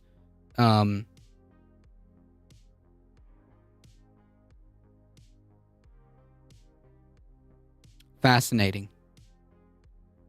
I have to do more reading on like the details of how the real Free State of Jones operated, but it was an interesting movie. Some people are going to get wrapped up. Innocent people. Gonna get sent to El Salvador. Whoops. Okay, we go. Like that dude looks a lot like I don't know, Jan Sixer. Yeah, or the Proud Boys. Maybe we should roll them up. But the difference here would be like the Proud Boys aren't domestic terrorists, right? Like, just to be clear, they still deserve due process, right? But in this context, there would be like, yeah, these are just domestic terrorists, right? Like, these are violent people. But I can't always use history, but if this is the case, 2025 is a textbook counter-revolution, so you can find a lot of analogs in history. The KKK announced in every local newspaper where they took over in bold headlines that they had established white supremacy. Look, it's gonna happen, folks. People are fallible. Look, you shouldn't have did Jan 6, and now we just have to just roll over the Constitution. People are fallible. Did we watch Francesca's new 10-minute No More TYT video here yet? No. A barber that gets caught up in an El Salvadorian supermax prison sounds like a fantastic premise for a great comedy movie. It's like Barry. It's like, have you watched Barry? I haven't seen the Bill Hader show. It's amazing. The serial killer, right? He's like a. This is disgusting, man. This is disgusting. Murder. It's crazy. Okay, yeah. Bill Hader's. It's amazing, but there's a character just like that. Pause it. That guy's got a tattoo. Hypori is a highly secure virtual mobile operating system, accessible from any edge device anywhere. What it means is we're essentially a virtual cell phone or a virtual tablet. Put him on the list. Yeah, that can still be hacked. Trust me, the government can still get that information if if they need it. I saw it. I'm no longer a member of TYT. Yeah, I mean, I see, honestly, Put that dude. Who is this guy? I think we briefly mentioned it. I think we briefly mentioned it last night, but it's just like, man, Jank's gone, man. Jank and Anna have been gone for quite a few years now.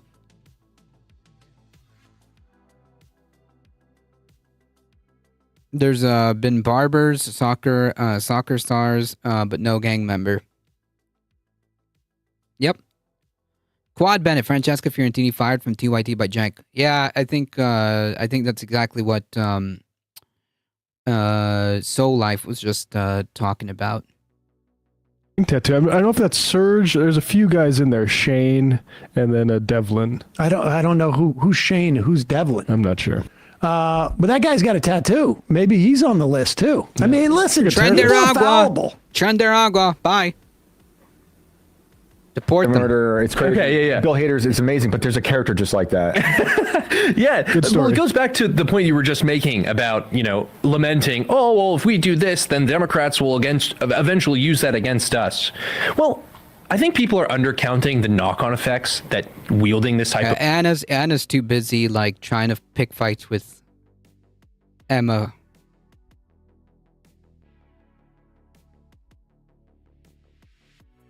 I saw something about that just before I fell asleep, like they fired Francesca or something, but I honestly can't see how she worked with those guys for so long. Someone needs to, go in there and rescue Ayadorla. So someone needs to go in there and rescue John Ayadorla. I'm never going to pronounce his name right, but yeah.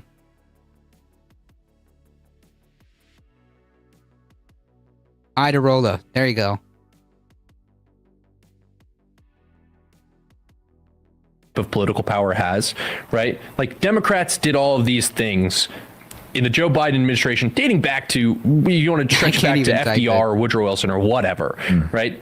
They were not concerned with what the right was going to do when the right got power. That wasn't a worry for them. Why? Because they knew if they exercised power in such a way, they could inculcate their interests and their people's, so that when we come in and we have a mandate like this on the right, no mandate, but okay. Breaking down that wall is proving really, really difficult. Yeah. Just ask the Trump administration. Okay, so in other words, what he's saying is like people like Social Security, and they like it, and it's an effective policy, and destroying it is very difficult. Or, you know, this is why I never got the arguments against Medicare for all, because like they understand this, right? So this is why I never understood why no, like, you know, supposed Democrat left-leaning candidate like would be against Medicare for all.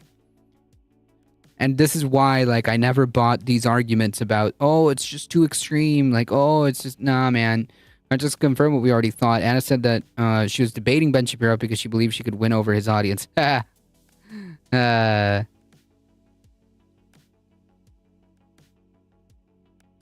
The only people with small mandate have to talk up the size of their mandate. It hasn't been the home of progressives for a very long time. Yeah. Ayadorla.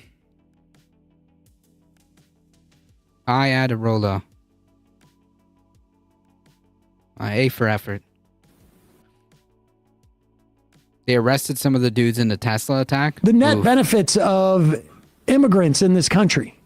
Man, actually, like this would be a good test case, because like no doubt about it that those dudes are gonna get charged with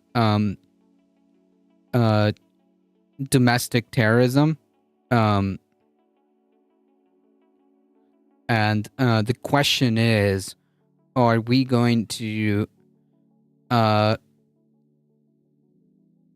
remove these citizens to the gulags, right? That's that's going to be the question, right?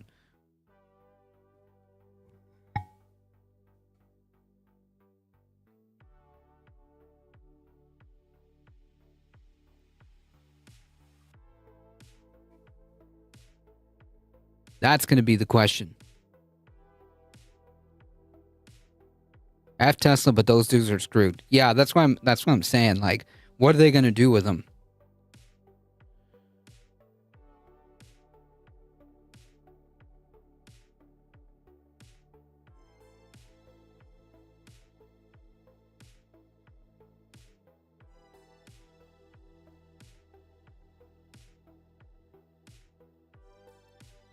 You did it.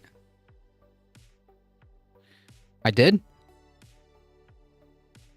I'm not sure if the U.S. is the same. Nah, I don't think this country's going to be the same, man. I don't think so either. You can't see the case against you to defend yourself. Even undocumented ones are literally, you can show it in numbers. Billions of dollars into the Social Security system they never take out. Work that, like, you know, we saw what happened in Georgia when they tried to crack down on undocumented immigrants. It was a very, very poor peach crop that year. We know the benefits of immigration in this country. And so it's hard when you start to round up people and send them to supermax prisons because they have a tattoo on their wrist. But as long as there's a gay guy in there, I think we can all laugh about it. Yeah, it could be like a comedy premise. It could be a comedy premise. Two different court cases, right? So this idea that power once wielded can be equally applied by the other side, I don't think that's true in the current system that we have. So it's smart for the Trump administration, as Tim was saying, to use as much power as possible to get back to those basics that we were talking about, right? Moral cohesion. To get back there, so you need to destroy everything that they've built to inculcate their values. Obviously, right now, if one of the questions I had for the trigonometry guys is, if with all these terror attacks that are happening against. Also, just to be clear, the trigonometry guys are just right wing as well. Okay. But it's probably the same in the U.S. as Australia. You just have to guess at the evidence they may have and try to make a case without even knowing the details. I mean, like, that's wild, right? Like, you should know the evidence against you, right? Tesla facilities. And we've already seen the Summer of Love riots, so we're in this period of conflict. If the legislature of a state voted to protect these far left groups from their own law enforcement and from federal law enforcement, should Trump intervene, invoke the insurrection? Is this guy going like and like having his classic sort of jerk off session about Civil War again? Yes. Is he doing this again? I mean, that's his bread and butter. He's got to talk about Civil War at least a couple times a month. I'm listening more than chatting. No problem. I appreciate that. My question is, will Britain or other allies step in and help us, or do they just watch as the U.S. pulls a Nuremberg? Who knows? You're kidding me. You're kidding me. It's Civil War when the Democrats are in power. It's Civil War when the Republicans are in power. True. It's the only thing he can think about. Yep. It really is like some type of fetish of his. Because, you know, it's one of those things where he can just sort of speculate. And there's really, nobody can go like, dude, what are you talking about? Because it's all just speculation anyways. He doesn't have to talk about anything real. I wonder why foreign countries would want to... like what far left groups is he talking about that the state is going to like, we're going to give special privileges to the DSA? To firebomb Tesla factories? Well, I don't even understand what he's saying outside of that, or unless it's some type of code for what he's saying is like, you know. It's not that deep, Sam. It's really not. You can't discriminate against gay people or trans people. Like, I can't quite figure out what he's talking about here. I switched from due dates to due dates, and it made me go from weeks behind to weeks ahead of my deadlines. You see, I used to just... Is YouTube trying to say that I'm lazy?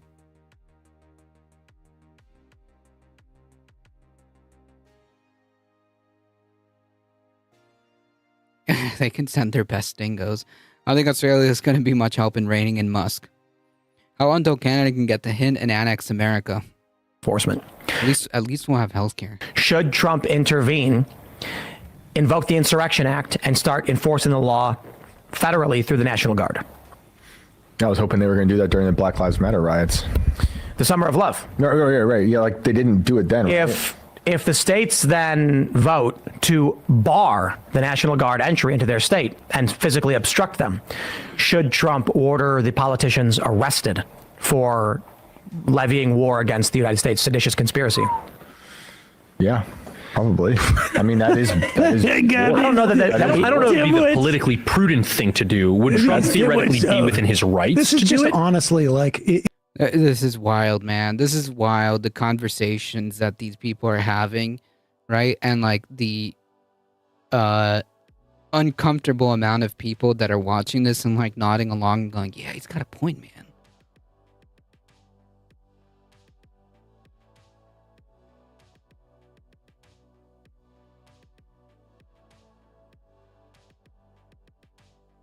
I mean, I'm like 5 miles in a river to Canada. I might have to go for a swim. This is like literally like sitting in like somebody's basement in junior high. Maybe sophomore, junior year in high school. All right, guys, are we done with this? Can we go play D&D now? Hey!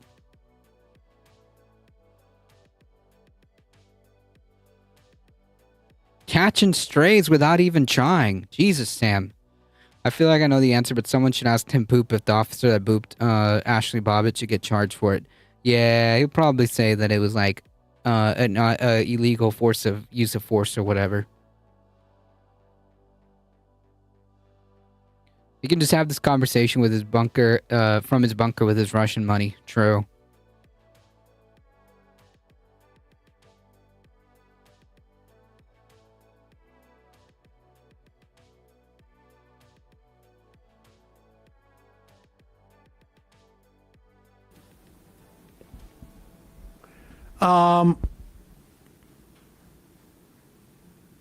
The only thing that Poole is doing here is trying to sort of like convince his audience that the idea of Trump. Yeah, she was born, she chose to get shot. Invoking the Insurrection Act to essentially shut down civil liberties in this country is somehow justified. I mean, that's all he's really effectively doing. I don't know if he actually knows that, you know, because I don't know that Tim functions that way, where he has anything type of. It's just like this is what he is obsessed with. This is like what Andrew Jackson's party was talking about. Like, can we do the before the radical Republicans came on? Say, can we enforce the fugitive slave laws? And if we don't, can we just go in there and enforce it? This is like basically secessionists in 2025, but they have power right now. Yep. Is there any more of this that's worth watching? That's probably it. Well, I mean, we do run like prisons, right? We do literally have like slave labor. I have so many awful Ashley Babbitt memes. I don't wish violence on anyone, but F that. Sam hit the note when he said, I expected somebody once told me. No. I don't even know who those two guys are. That's about, what is his name? Tim Poole, not smart, not educated, bad for America. Bradley Devlin. I don't know. No. I hope, the only thing I can say is I hope that they have to go in some type of porta potty. If I did my job right. Hey, folks, don't forget.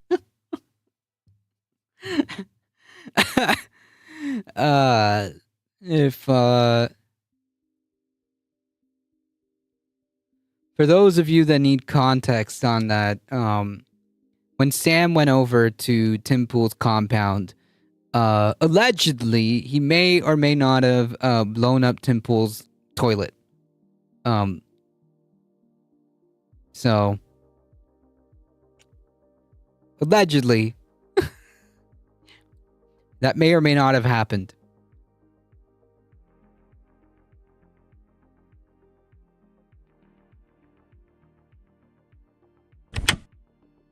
I'm leaving because the political climate for the universities and the political climate for freedom looks grim in this country. We face a fascist regime. A Yale professor and an author of a book on fascism has announced that he is now leaving the U.S. for Canada. Allegedly. He's so proud, like a cat who brings you a dead bird. He took a dump in Tim's toilet. Yeah, and apparently it yeah. Citing Trump's attacks on free speech and the move towards fascism as the reason. So in this So yeah, he asked to use Tim's restroom, and apparently he blew up Tim's toilet. This video, I'm going to get to a couple of clips from a recent interview that he gave where he announced this, as well as a couple of comments from his recent piece in The Guardian and what has led to all of this. So let me first start with what's been going on at universities. So there are a few articles that I'll share here that give sort of he was marking his territory. Politico, which, let's be clear, is more of a right-leaning outlet, writes here: universities are caving to Trump with stunning speed and scope. So they cite various universities. Columbia is one of them. I'll get to more on Columbia in a minute. But Columbia University, University of California, Dartmouth College, as a few examples of the moves that these universities are making to capitulate to the Trump administration. The Washington Post headline here: Trump says pressure on Columbia is only the beginning for college campuses. So that was on March 15th. Subheading here: the president has launched a campaign to remove non-citizens who protested against Israel and bend university administrators to his will. And he is successful so far. So Columbia University, this came about a week later, received a wave of criticism on Friday after it agreed to a number of demands from the Trump administration as part of negotiations over $400 million in federal grants and contracts. So this, in addition to many of the moves that many of the agreements that they have made with the Trump administration, one of them being giving broad power to a government-controlled independent individual, in quotes, to oversee their Department of Middle East, South Asian, and African Studies, and the School Center for Palestine Studies. But also, Columbia has hired over 30 special officers who will have the ability to remove individuals from campus and arrest them. To say that I love this job is an understatement. I've been on the data annotation platform for about a year and a half. Hard to know what to add there. So we've already seen some examples of what they are doing. So basically, this gives the Trump administration complete, the full ability to sort of see who has been a part of these protests against Israel's genocide. Yep. So as I've discussed several times already, I want to learn more. New scam dropped. Yes, buddy. Garbage. In various videos, Mahmoud Khalil, immigration agents arrest Palestinian activist who helped lead Columbia University protests. So he was a target of those arrests.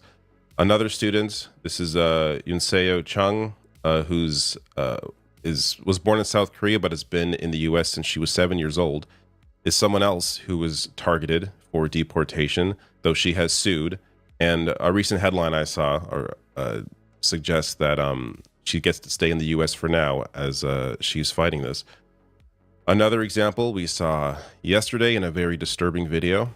This is what I posted CBC on News the writes Discord, here, U.S. too. immigration authorities have detained and revoked the visa of a Turkish doctoral student at a Massachusetts university, Tufts University, who had voiced support for Palestinians in Israel's war in Gaza, a development the state's attorney general called alarming. So that student being Rumisa Ozturk.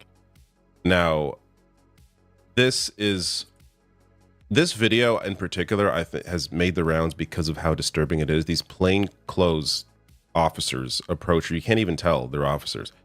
6 of them, I believe, approach her, and she's taken away screaming. Now, Yashar Ali tweeted this out with the video saying, when this video was first texted to me, I assumed it was from Iran. The way she screams, she was wearing a hijab. The way the law enforcement approached her, it looked no different from the way Islamic Republic authorities arrest women. It's from Massachusetts, of course. There's no reason to detain someone in this manner who isn't a danger to the public. None at all. Now, well, I mean, if you want to cause fear, right, then yeah.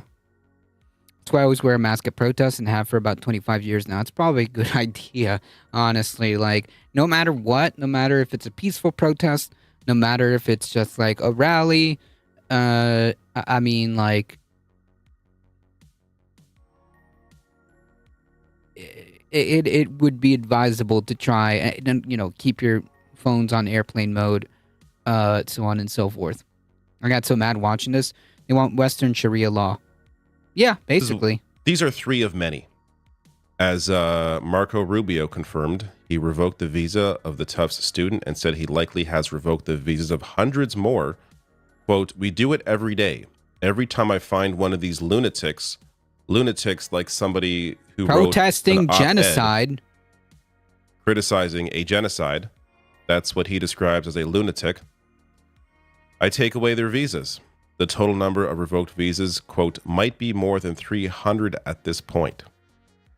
This gets to Jason Stanley. This is the professor of philosophy at Yale, who has announced that he is now leaving the U.S. to go work in Canada. Colombia is completely bending to an authoritarian regime.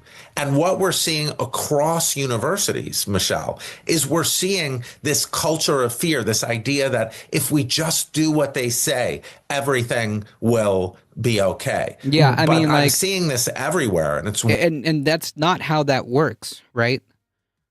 That's not that's not how that works.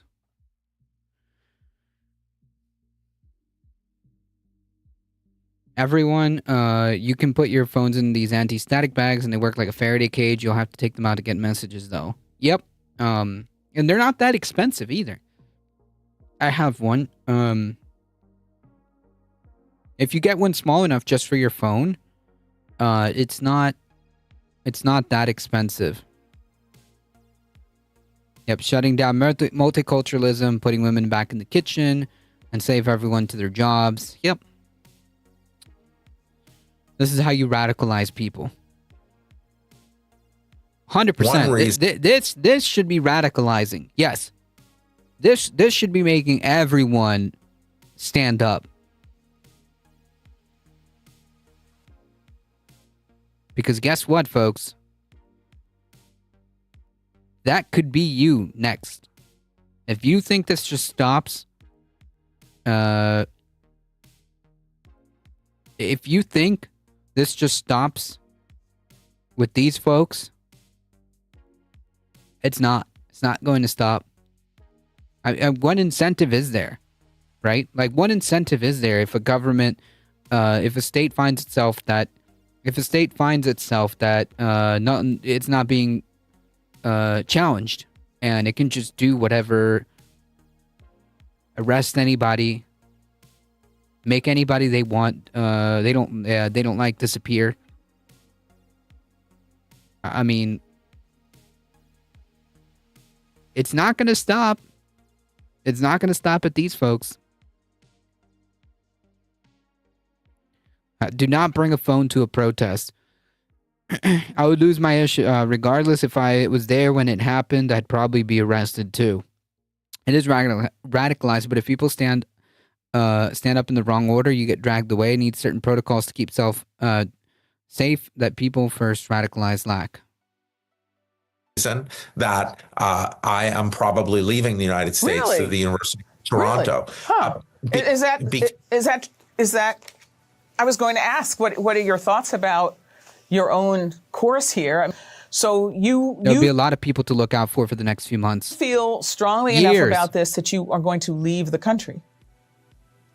Yes, because I would not do this if I saw all of our universities banding together. But it's not just the universities, Michelle. It's the law firms. It's all of our American institutions. When Paul and Weiss capitulated, the part of the reason they capitulated is other law firms, instead of defending them, were going after their clients. Now, we see universities saying things, including my university, like, we're going to keep our head down so we're not targeted. As soon as I heard that vocabulary, I knew sort of, it might be that the game is over, because you're not banding together if you say, we're going to keep our head down. All right, so I'll get to another clip from him in a second here, but this is the author of How Fascism Works, The Politics of Us and Them. If anybody understands how fascism works, it's the guy that wrote a book on how fascism works. Yeah, I mean, that would actually be an interesting book to read. Normies don't understand what the government can and will do. They just walk out like lambs before a lion. That's why I was so pissed about U of M giving in. Bring gloves to a protest for grabbing tear gas grenades and throwing them back at the cops. The moves on education in particular, this is directly impacting his ability to do his job. He is unable to be a professor discussing actual history because of the directives being given by the Trump administration. So he goes into more detail in his piece in The Guardian. Trump is setting the U.S. on a path to educational authoritarianism. While we watch students getting handcuffed, vague new guidelines create a culture of fear over teaching our history. So he goes into a lot of detail in this piece. I will link to it below the video in the description box. Had his rackets. Gas mask for sure. Under sources. But essentially there was a directive from the Department of Education, the Office of Civil Rights, with their new interpretation of federal civil rights law, which goes into protecting essentially white people as a protected class of citizen.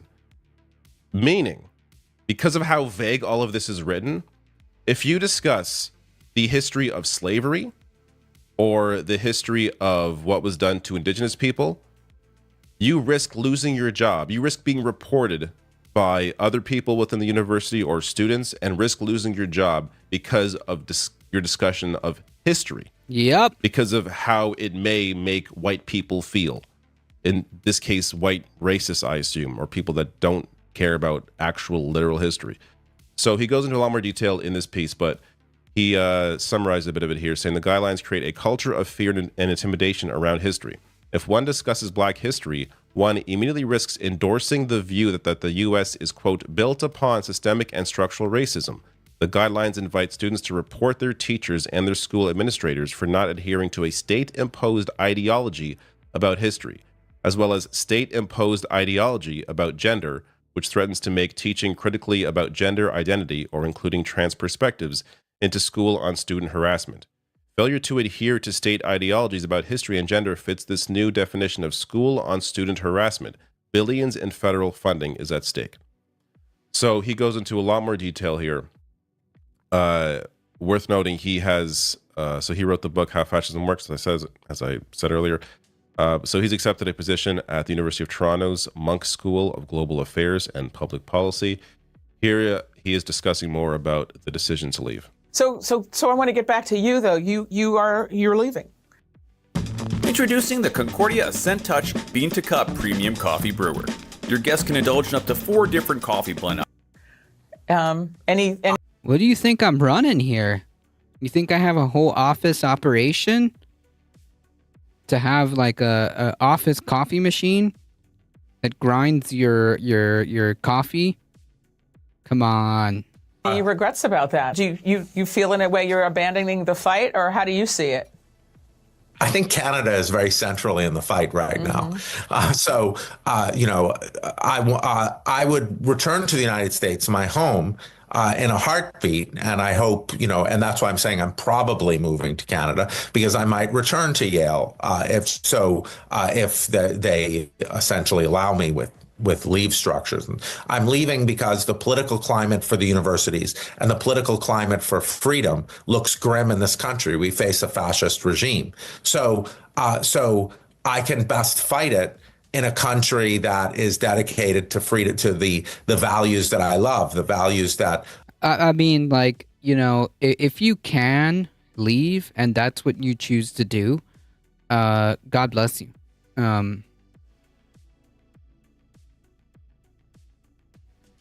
If you think protests are going to get rough, you should wear at least a helmet, some goggles, and take an umbrella. I mean, I highly recommend a helmet and a gas mask.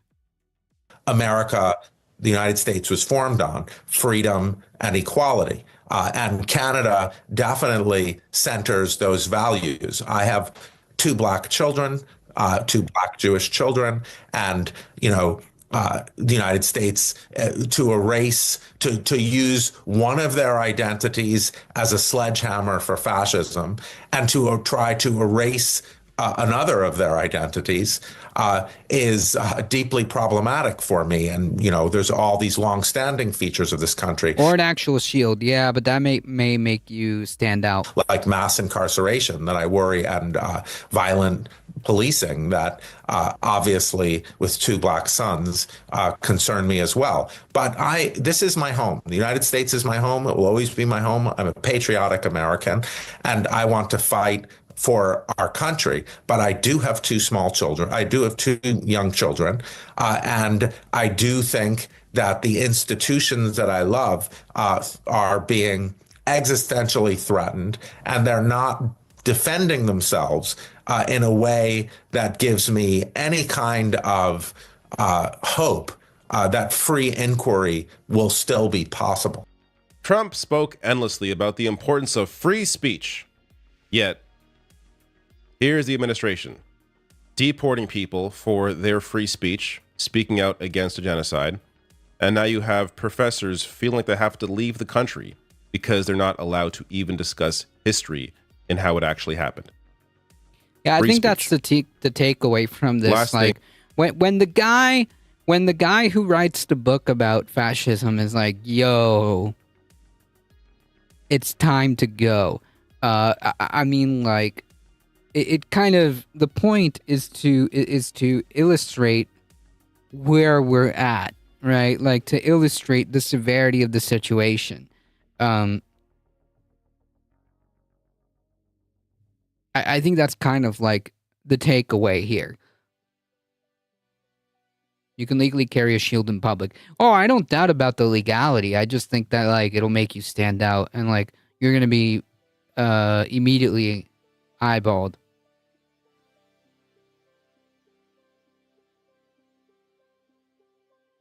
Thing worth sharing from his piece here.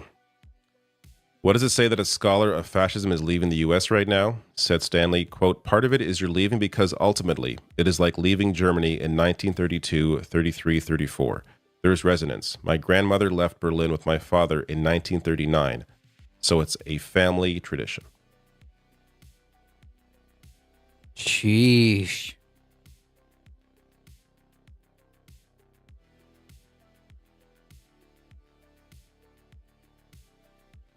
Oh boy.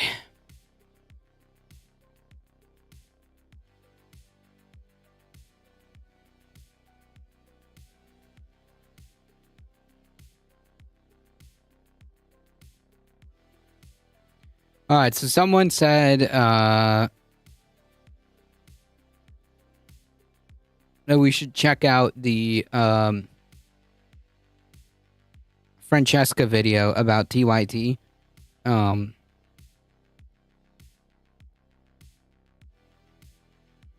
We'll do that, and just to kind of take a break for a second, okay, and be a little bit of a drama frog.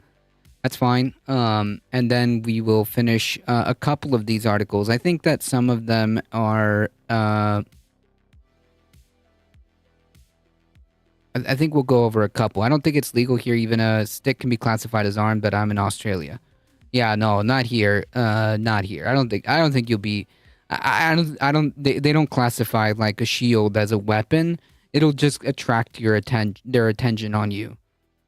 The U.S. has open carry law, so I expect more stuff is legal to carry there. Yeah, definitely. Different laws. I don't think that you carrying a shield is the problem. It's just that it'll get you targeted. You know when you meet someone and they swear that all of their exes were psychos, and then you slowly realize that, oh wait, I'm talking to the person who was the problem in the relationship? Unrelatedly, the Young Turks. And I'm going to make this as brief as possible because there are a million far more important and pressing things going on right now. As you know, actual fascism. But True. To make it brief, Cenk Uygur, the head of TYT, recently hath forboten me from appearing on any TYT shows because That's so freaking petty, man. Like, why, bro? That's so freaking disgusting. Over what I imagine to be is like nothing, and I imagine the problem in this situation was started by Cenk Uygur. That's what I would wager. In part, I said that him capitulating to right-wing framing on many issues meant he was, quote, acting like a bitch. And the truth is, he was. And I'll explain that a little bit later. But first, some backstory. So I have been a contractor at TYT for 10 years now, appearing on all of the shows as a fill-in host, as a guest host during If election. they got you down in the Rock and Mall, they would use it to say you're armed. Piers Morgan wants Francesca on his show. I don't think he does. I don't think he wants that smoke. I don't think he wants that smoke. But, I mean, okay. Coverage. Wait, hasn't she been on his show before?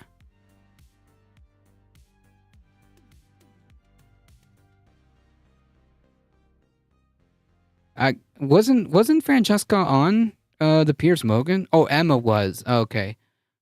I thought she was too. Piers loves to take it for the ratings. Francesca's been on there several times already. Gotcha. I could have sworn I saw her before, but maybe this was a while ago. Main show, on The Damage Report, and on Indisputable, along with a lot of other shows. I have always hopped on at the last minute, always helped out in a pinch. I guest host last minute, and yes, I was paid. And if you're watching this and you are a TYT contributor and you are not getting paid, stop going on TYT until you do. I've never been a full-time employee, never got healthcare, never got maternity leave when I had my child. But back in 2018, I was hired. Wow. Home of the progressives, by the way. Yeah, I know, buddy. She keeps burning them. He invites her back. That's wild, Quinlaw.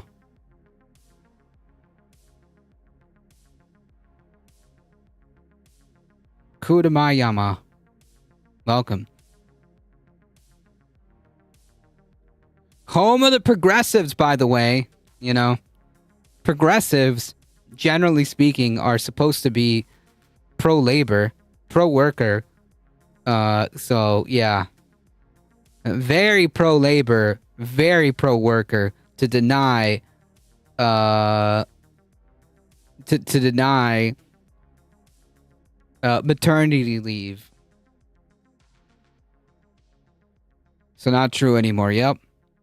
TYT doesn't respect employees, part number 37.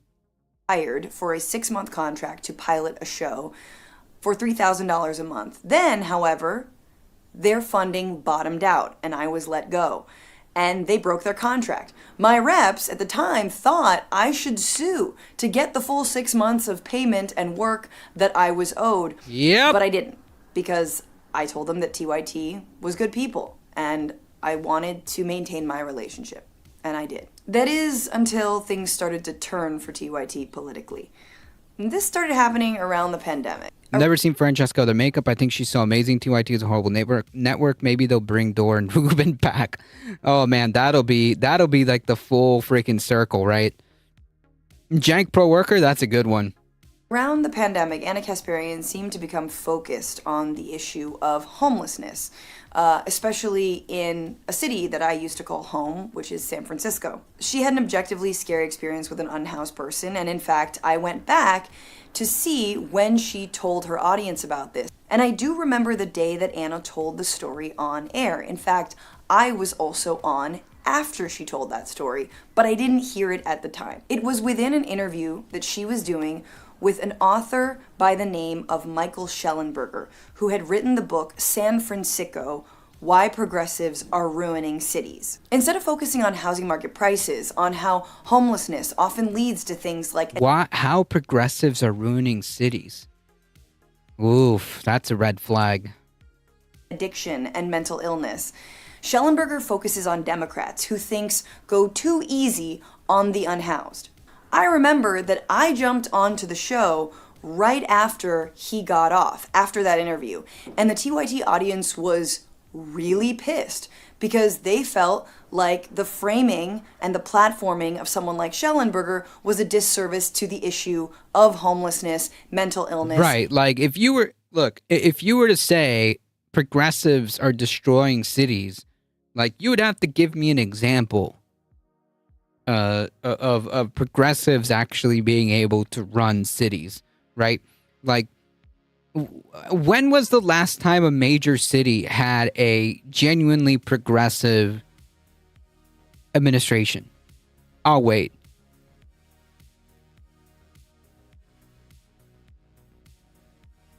So crazy how much they changed. Yep. Seems totally unbiased. Just look at Detroit, sure, it's doing great, but it looks like every other city. And addiction.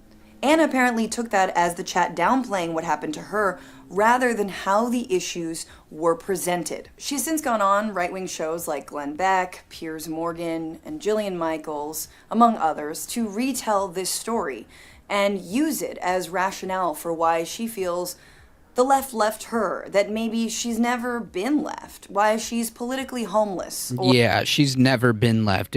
If something like that makes you drop your progressive principles, then perhaps you never had them.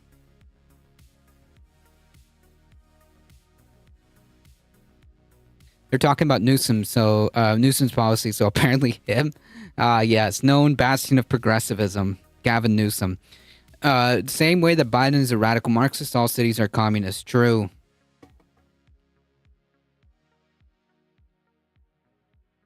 Or, politically unhoused. Since then, she's gone on to cover critical stories from a right-wing framing, like the alleged takeovers of buildings by Venezuelan gangs in Aurora, Colorado, like the mentally ill, undocumented man in Los Angeles, who was found lighting fires, but who was not responsible for the wildfires themselves in January. Throwing progressive if you can swing to the right and grift, you were never left. 100%. Yep. It's the risk of social media, honestly. They probably had personnel assigned to some groups like TYT also. And Hannah from the HOA. Mayors like Brandon Johnson of Chicago under the bus because he listens to teachers too much. Anna's actually really skilled at what she does, so the laziness with which she treats these stories really just stands out all the more. Let me give you some backstory, though, of Anna and my friendship. We've never been close, despite a hike, a dinner, and the time that she... Also, by the way, these criticisms, okay, they're coming from her inner circle, right? These aren't just like trolls on the internet, right, trying to rile things up. These are genuine criticisms coming from her inner circle. I mean, I remember, fantastic streamer, by the way, Cosmopolitics, talking about this. Like, she had a relationship with Anna, meaning like they corresponded, you know, they corresponded, they, you know, exchanged messages, they talked once in a while. So the people that are levying these criticisms against Anna are not like randos on the internet, okay? FG, welcome. Calling yourself politically homeless while demonizing and dehumanizing the unhoused is effing bold. True. If they just adjust multiple of their algorithms to provide confirmation for certain things repeatedly, it can change people. Yep. Lance of the Surfs was so freaking kid gloves with her and they freaked out on him. Yeah. She generously gave me a gift for my new baby and then explained to me that she was going to debate Ben Shapiro because, in her words, she, quote, felt she could win over his audience. 2 moments with Anna stand out for me in terms of how I've... No. You don't go to debate Ben Shapiro because you think you're going to win over his audience. You go over to Ben Shapiro and debate him because you want to challenge him on his ideas directly face to face. That's fine, but like let's be real for a second here. None of those people are going to be changed. Let's be honest, because they watched you debate Ben Shapiro. I've always treated her.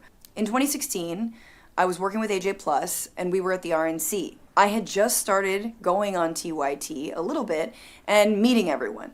And TYT was there, and Anna was there, and she was frustrated because she hadn't been booked on many appearances on camera, and instead a panel of men mostly clogged up the day. I stood next to her and told her how annoying that was, and just tried to build her up in solidarity. Then in 2019, we went out to lunch in Los Angeles at an awesome spot that she knew of. And Anna confided to me that she was frustrated about leadership at TYT. True. You don't win over that audience. You deal with them out of charity. They aren't an audience you want to live around. Ben Shapiro doesn't debate. He just talks faster and louder until you quit.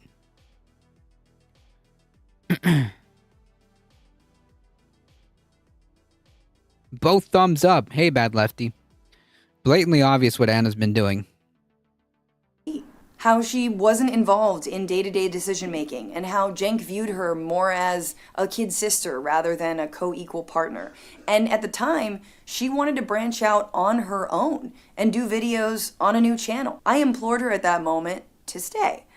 I said that it's always women that tend to walk away from organizations, even... Yeah, I mean, depends on how that plays out. I'm just me. Like, if you're going there to, like, genuinely, like, challenge them...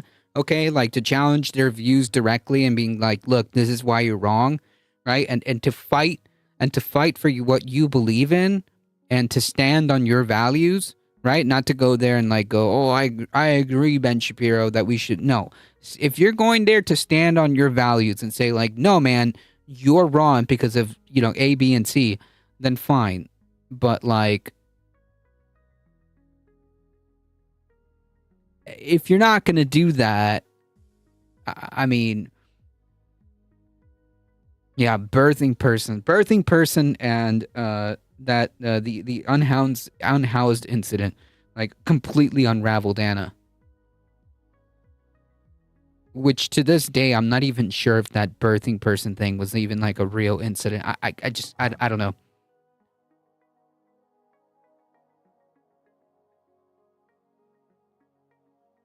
Nice one on Left Past 10, bro. Thank you so much. And thank you for being there, Bad Lefty. But guys like Shapiro won't actually debate. They'll just turn off your mic or something. When they've helped build them up to the point that they're at. I told her to fight for more of a decision-making role and to not walk away. And she did. And it looks like the editorial decisions that we see being made at TYT are... Don't debate, just give straight to giving them the swirly. In a way, I'm proud of her, even if I don't like the coverage. In November of last year, in an effort to understand where Anna was coming from and why she was doing what she was doing, I invited her to come on my show, The Bituation Room. She agreed, but also told me that she had a family emergency that sounded bad, and I told her to not worry and that we would find a time in the new year. That week, she went on Glenn Beck's show, and it kind of puzzled me, to be honest. She obviously now is likely not going to come on my show, in part because Cenk did. And I wanted to talk to him about his own very cordial conversations with the right since the election or re-election of Donald Trump, in which he tells various figures from Charlie Kirk to Patrick Bet-David to Tim Pool to RFK Jr. lover, again, Jillian Michaels, about how he agrees that the left is often cruel and too extreme, saying that at a time where people are literally being disappeared for their political beliefs. Yeah, it's so freaking disgusting, man. Like, that is just, like, enabling fascism, okay? Like, look, I'm gonna keep it 100. Like, if you're out there going to, like, you know, these right-wing podcasts and you're just like, yeah, man, I agree, bro. Like, the left, just too radical, okay? Just too radical. Dude, you're just a freaking turnkey for fascism. All this just confirms Anna's behavior has been strategic. Yeah, I mean, like, clearly the principle that she pretended to defend never existed. This was just a opportunity to be like, yep, appeasement. That's the word. That's the word I'm looking for. Appeasement. Like Newsom. Yeah, like Newsom. Going on freaking, who was it? Charlie Kirk that he had?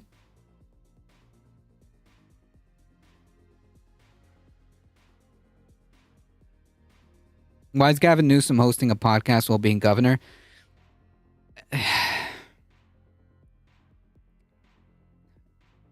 Beats me.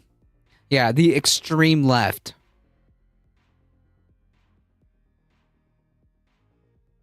And who is this extreme left? People like me. People like her. People like Sam Cedar. The extreme left. Beliefs by this right-wing agenda. Anyone can watch the discussion. I put it in the link below. Yeah, the extreme left who's trying to fight for basic human rights. The extreme left who wants everyone to have universal health care. The extreme left that wants labor to have more of a voice. The extreme left that doesn't want to see people get disappeared into concentration camps. The extreme left that just wants trans people to be treated as people and to be treated with human rights. The extreme left that wants to stop conservatives from enabling child labor laws. The extreme left that just wants women to have bodily autonomy.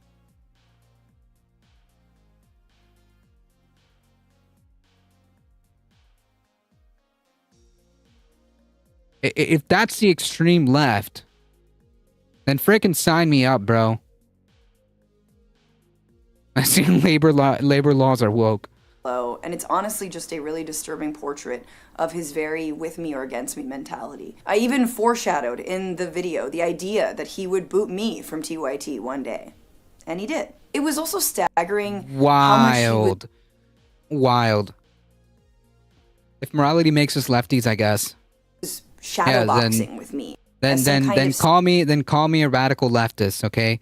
Honestly, like advocating for like basic humanity is like not radical. I would argue that like what is radical is like the destruction that that we are currently witnessing under fascism. That's what's radical. Okay, you want to talk about radical? There are people right now being disappeared. There are people now who within hours showed up to a concentration camp and will never see again. You want to talk about radical and extreme?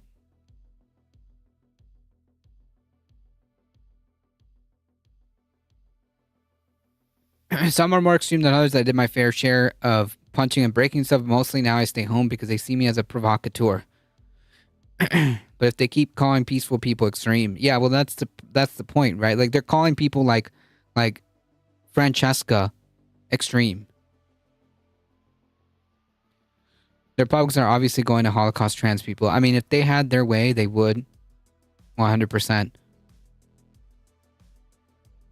Like if they had their way, like no doubt about it, it would be gay people, trans people, anyone they deemed degenerate because they're a freaking Nazi party. Yeah, they would all be freaking on the chopping block. And make no mistake, they're doing what they can within their they're doing what they can. They're trying to erase trans people from just public existence by cutting away places where they can be.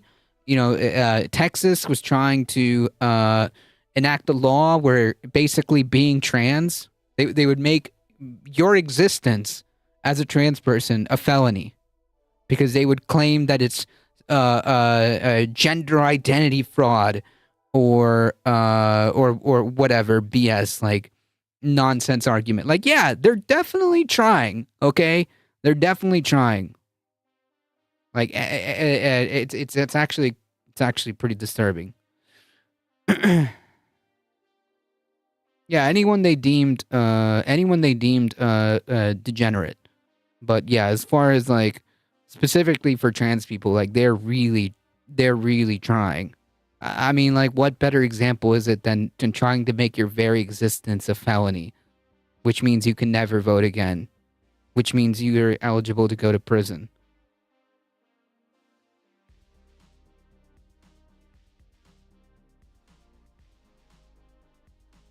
stand-in for the Max left that has lost their minds. In that video, he laughed at me for suggesting that Trump would create detention camps. After the discussion in December, TYT main show never asked me back on.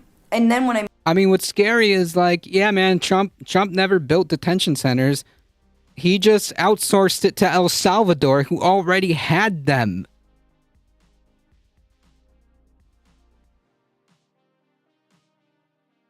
Yeah, that's right, Dan Anonymously. Arkansas is making gender incorrect hairstyles illegal. Whatever that means, right? I don't know, man. Like, if you're a girl and you have short hair, then, like, I don't know, into the freaking gulag. Your parents go into the gulags. I don't freaking know, man. It's so freaking ridiculous because, like,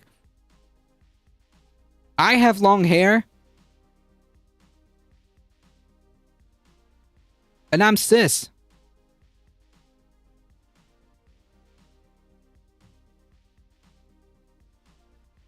I honestly thought Trump would want more of a cut with the whole U.S. prison system.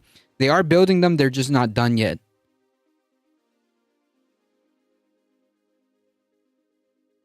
Oof. They're using prejudices like a carrot on a stick to shoo in authoritarianism and weed out demographics. Yeah. Yep. Here, when we did it, the Home Affairs son-in-law ran the camp. Yeesh. I had long hair and was called a girl because I played the flute in middle school.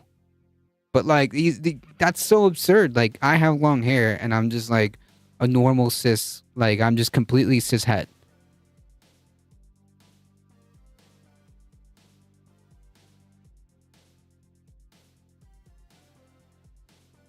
The hell, I dated a bald chick for like 5 years and have long hair. And I have long hair.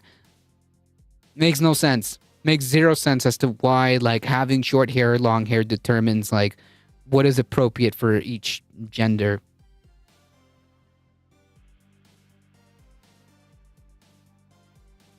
It's just like, it's really just trying to assert control, right?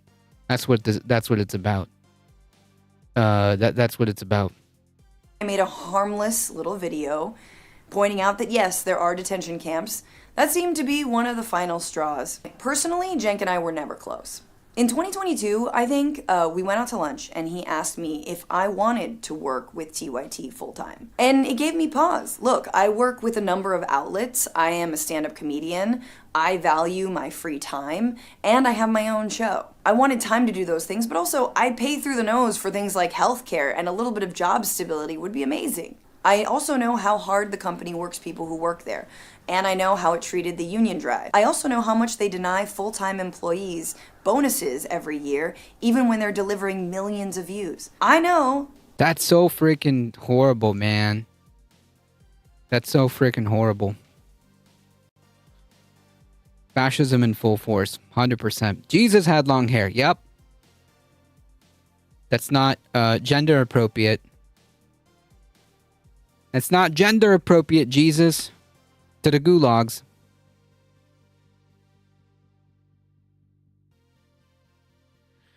My ex-husband had long hair. Up to the gulags. And sometimes you get leaders who are like afraid of beards or other stuff. I don't know. This is just like Crelio said, just like puritanical ideas. A Cleopatra and a Dutch boy hairstyles are almost the same. That they're kind of cheap. And Cenk usually doesn't like it when people negotiate with him. So I said, sure, I want to work for TYT full-time, but it depends on the offer. Which, by the way, you should always ask for an offer before you pledge loyalty to anyone or any company. An offer never came, because in my view, loyalty wasn't a given. All this to say, I'm not sad to leave TYT behind, especially now, with, of course, the exception of the damage report with John Iadarola, who I care about and I think is so talented. But we live in a time of right-wing monsters, authoritarians, and yes, fascists. And anyone capitulating to their framework about... Yeah, I mean, somebody's got to go in there and rescue him, man. Seriously.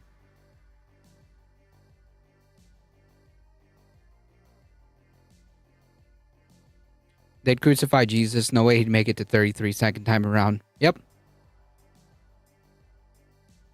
human rights, about policing, around militarism, is not serious about liberation or democracy. Please, never watch anyone who can't admit when they're wrong. Never watch anyone who tells you that their strategy is right and that they are the way, the truth, the light. Never listen to anyone who doesn't have a sense of humor when they are acting like a bitch. I am one person with a scrappy YouTube channel who pieces together my annual living. I have a fraction of the following of TYT, which is $1 million media company. The idea that they choose to focus on me or other leftist creators in their field is honestly really disheartening. And it's so freaking damaging, man. Like, at a time when, as she said, this is like, we're dealing with fascism, and you're punching left, and you're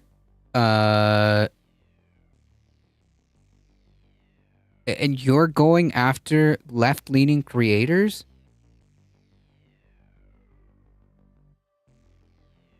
I mean, that kind of tells me everything I need to know, right?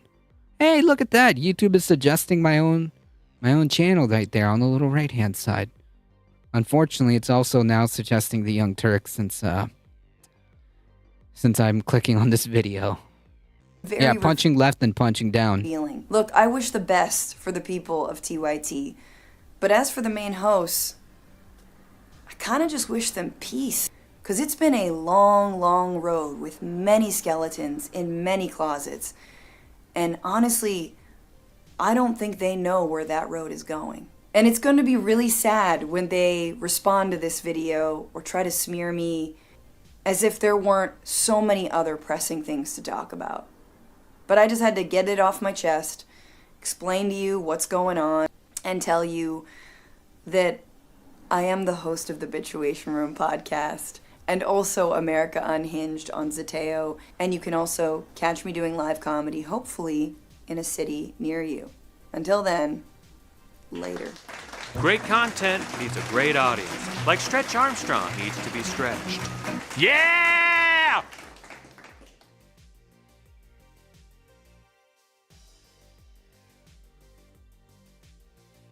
Be careful how you train your algorithm. Yeah, my algorithm's a mess.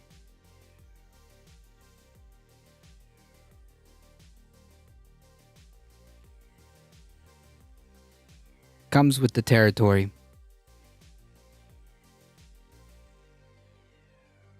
They're both brown people. Jenk is screwed, but Anakin passes white. But once they find out her ethnicity, right? Like, that's what I'm saying. Like, she's not safe either. You know, if she thinks that throwing trans people under the bus is going to save her, I've got news. Even if they consider, even if the fascists consider her white, she's still a woman, and she will still be subject to the boot. The boot will come down on her too. Okay, if she thinks that that throwing trans people in front first is going to stop them from eventually getting to her, I've got news. Lord Prettybeard, thank you for the follow.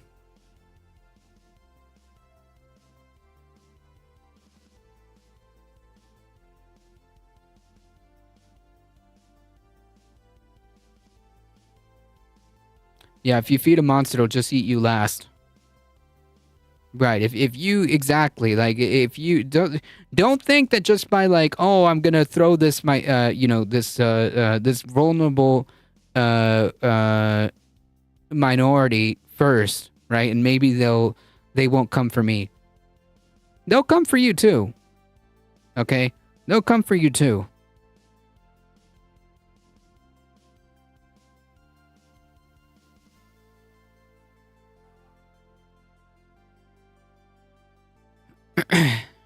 It often doesn't even delay them that much. Yeah, that's true.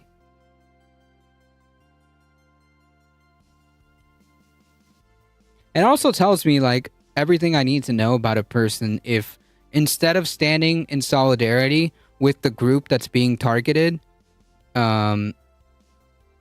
instead of standing with the group that's being currently targeted, that you're throwing them under the bus, then like it just tells me like everything I need to know about what kind of person you are. Have you ranted about Bibi killing more Palestinians yet? No. But last I heard, he has killed hundreds. And that's not even like and that's not even like within what, a couple weeks?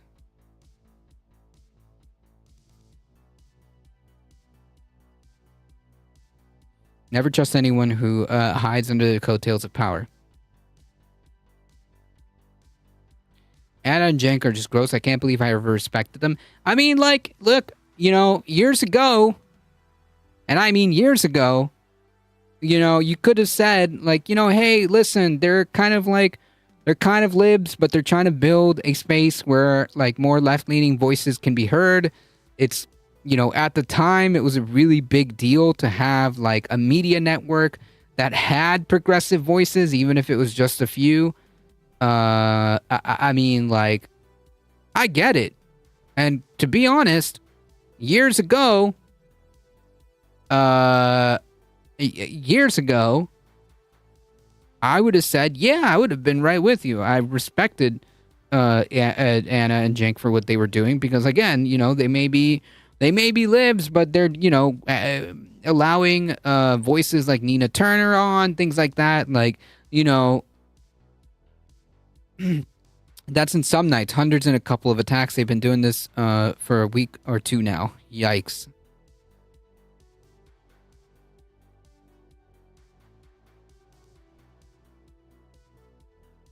I've invested 15 years with TYT. I'm on Twitch because of TYT. Now I'm way left of the network. Yeah, and you know, they were part of the path that, or at least they were part of my journey too. They hit the main hospital yesterday. That's so freaking disgusting.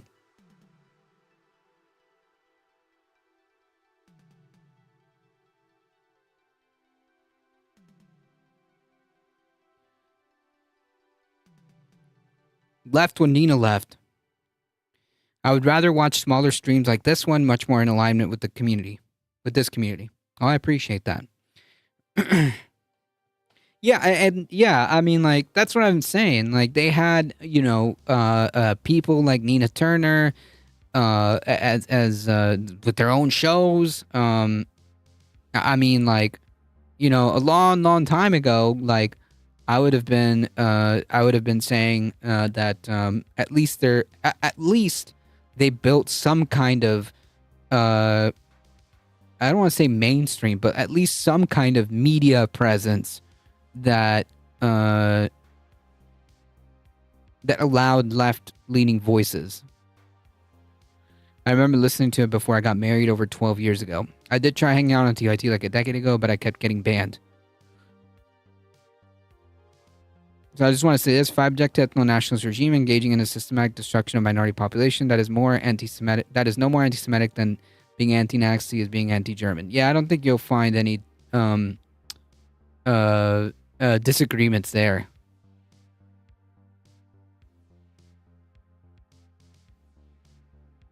I found Emma before Majority Report on TYT. Yeah, that's true.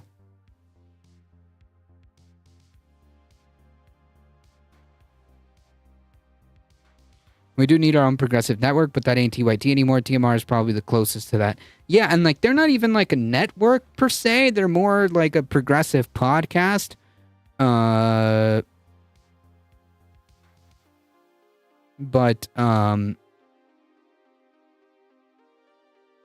I do think I actually here's an example. Zateo is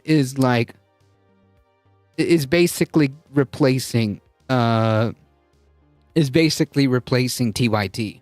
Does that make sense? Mo is on Rebel HQ. Yep.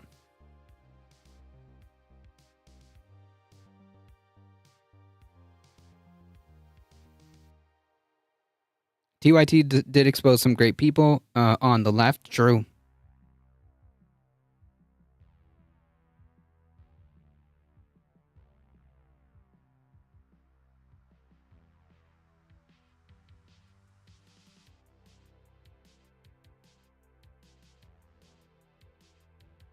Now it's just the tail, basically. We need a bigger coalition, is what I'm saying, as well as our small communities. Yeah, I don't disagree. The TYT exodus is very widespread, good for everyone who's real progressive. Yep.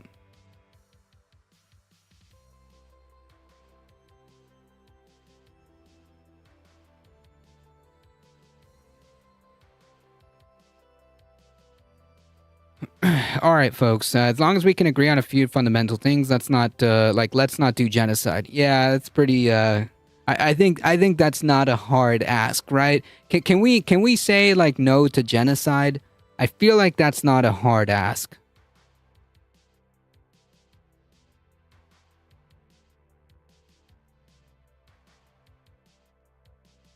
All right, folks. We got to speed run through some of these.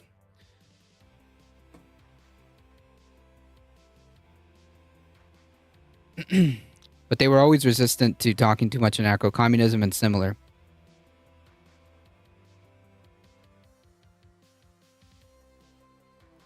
Too extreme! Trump says U.S. will go as far as we have to get control of Greenland. Here we have Trump again trying to warmonger on Greenland. TIT still employs Ben Glebe. To my recollection, I think so. President Trump,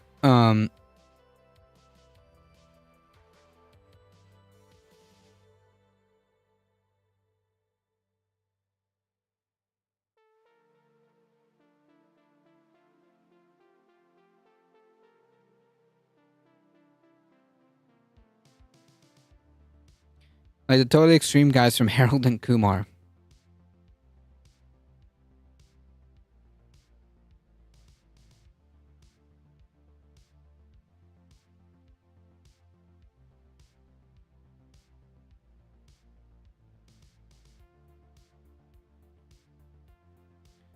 We can't, because being against Palestinian genocide is actually being cast as anti-Semitic. If you aren't Islamophobic, you are a Jew hater.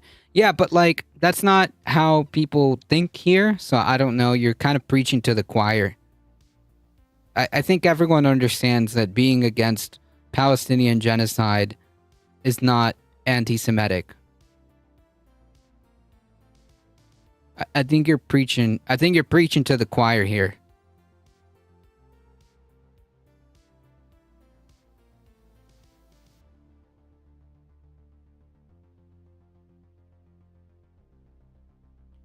I do try to avoid TYT drama. I tend to shy away from content creators who cover TYT too much. I hear you.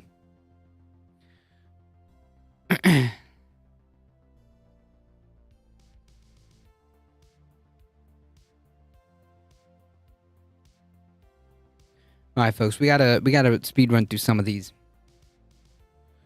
Donald Trump said the U.S. will go as far as we have to go to get control of Greenland. The head has planned visit to the Arctic island by Vice President J.D. Vance that prompted criticism from Greenland and Denmark. Sorry, then how do we preach to the rest of the country? The same way we've always been saying, right? Like, genocide is wrong. Stand on that. Who cares? Okay? It's not anti-Semitic to say that genociding Palestinians is bad. And why? Who cares? That should be just a principle, right? Like, who cares if they say that you're being anti-Semitic? You're not, and you know you're not.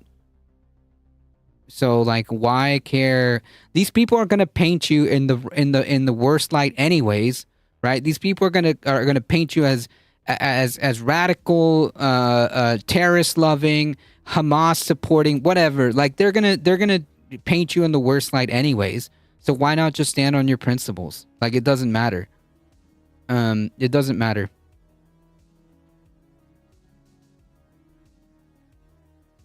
I mean, the people that are being kicked out of the country for standing up for them. Yeah, and we all should be starting, and we should all be standing up for them.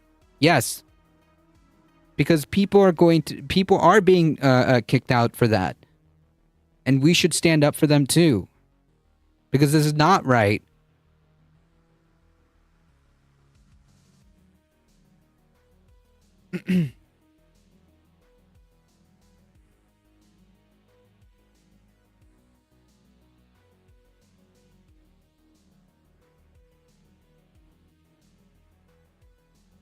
Vance, the Second Lady, Usha Vance, Energy Secretary Chris Wright will lead the U.S. delegation to visit Patuxent Military Space Base in the northwest of the island, having scaled back plans for a broader and longer visit. The American group was originally planning to visit Greenlandic capital Nuuk and a dog sled race. Trump showed no indication of softening his ambition to take control of the island, which is an autonomous territory but part of the Kingdom of Denmark. But we need Greenland for national security and international security, Trump said. So, yeah, I mean, like...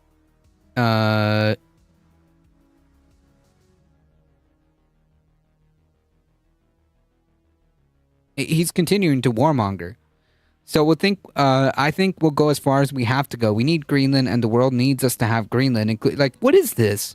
This is just like lunacy. Including Denmark. Denmark has to have us Greenland.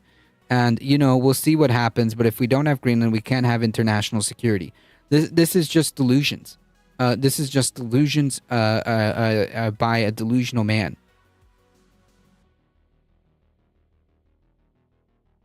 I understand, you know, it's okay to be angry. In fact, it'd be weird if you weren't, but we're all in this together.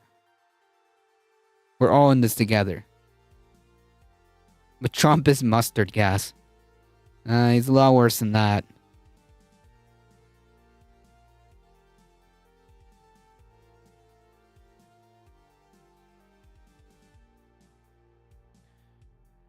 Thinking that showing people how to live in a camper full-time will be my contribution. There you go. Putting out informational content.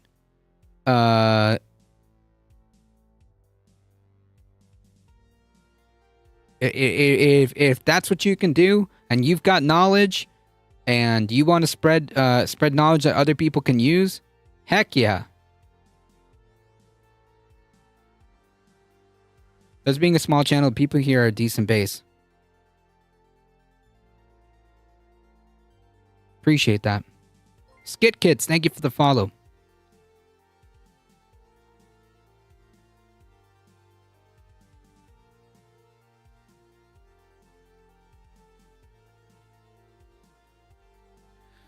Pam Bondi signals. Oh man, this is why I need that sound effect. Pam Bondi signals the probe into Signal Chat is unlikely despite a long history of similar inquiries. Lord Prettybeard, thank you for the subscription. FBI Director Kash Patel was not part of the Signal Chat, which other Trump administrations with the whole Signal Gate, yada yada yada. So here, basically, just to kind of give you the TLDR, apparently there's nothing to see here, folks. Okay. So there's no investigation here until as to the illegality of circumventing a law that requires these kind of things to be recorded.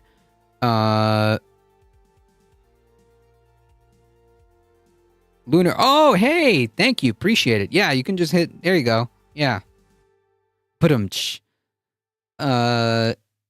Yeah. So apparently there's nothing to see here. You know, concerning the legality of leaking highly sensitive information on a unauthorized channel. So yeah, nothing to see here. I guess there'll be no investigations because, you know, no one's being fired, no one's resigning. You know, just everything is cool. You know, just happened to leak war plans and also showing the fact that like they weren't using the proper infrastructure. God knows what else they're doing on Signal. But yeah, apparently, yeah, it's all fine here. So apparently there's no need for investigations, folks. Everything is fine. That's right, to a journalist.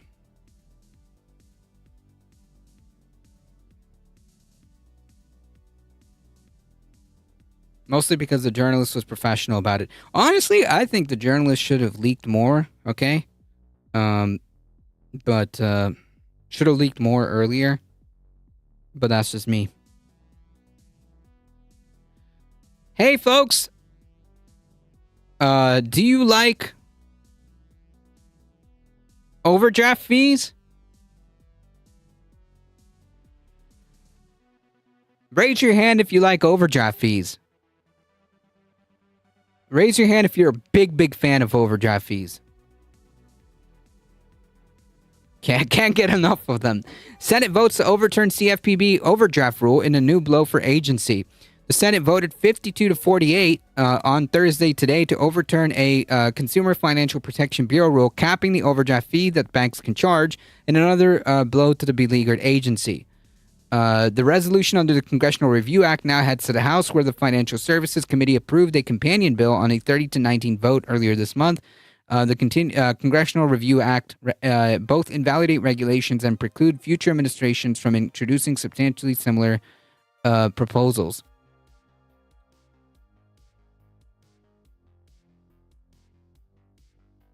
I think essentially it was a PR exercise. It's just gone bad. It was meant to promote. They had done something.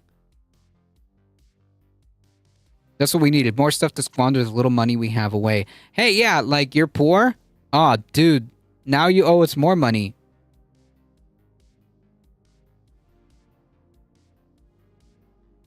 And precludes reintroduction. How can you ban a law in the future? I don't know, man. Like, laws and constitutionality means nothing nowadays. One time I thought I emptied out an account, but it had less than $2 in it, so they told me I owed them $13. Jesus. The Biden administration finalized the overdraft rule, part of its campaign against so-called junk fees, in December to the chagrin of Republicans who had asked financial regulators to pause rulemaking after the election until the new administration was sworn in. Banks would say the rule would limit their ability to offer overdraft coverage.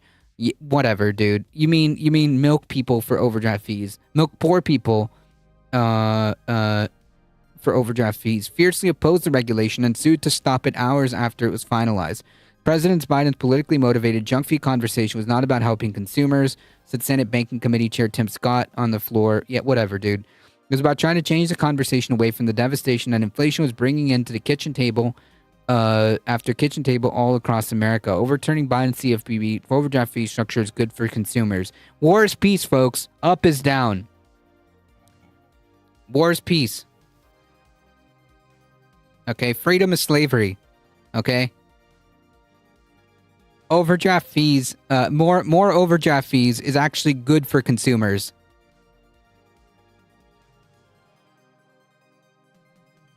Correct, Violet Quinlaw. $35 fees on a 2-cent overdraft again. Yeah, dude, I remember those, by the way. I wasn't exactly good with finances as a kid.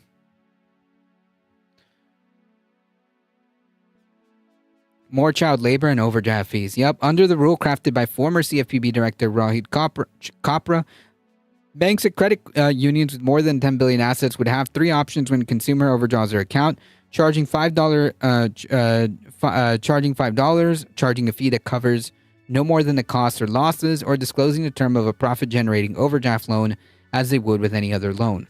Josh Hawley, the lone Republican to vote against overturning the rule, said the regulation would save the average working class household something like $265 a year. I do not want to give big banks the ability to charge people outrageous sums of money. Under this, they can charge whatever their expenses on an overdraft, and if they're more than $5 per overdraft, they're allowed to charge that, but they're not allowed to charge anything more.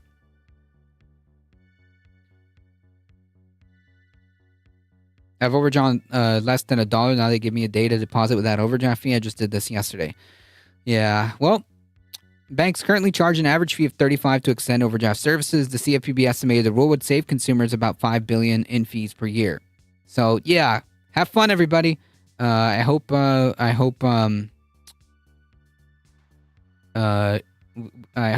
enjoy overdraft fees, because they're not going away. They're not going away. Credit unions are often better. 100% agree. If you can open up a credit union, then I would recommend doing so.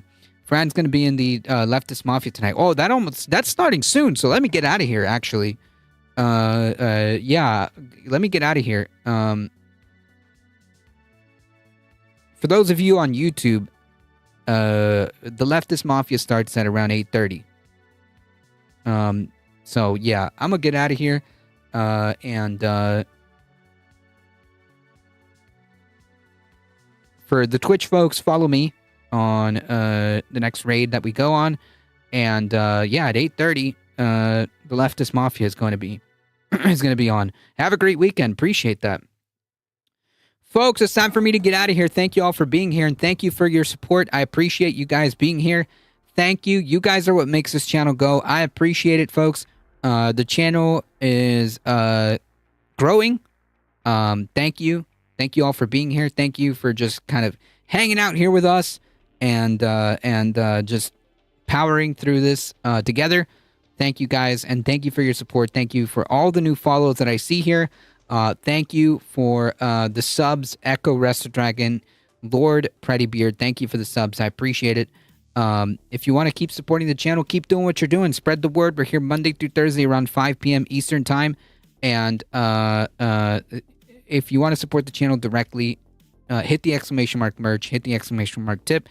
Join the Discord to keep up with the channel. I appreciate you guys being here. Thank you, Heat.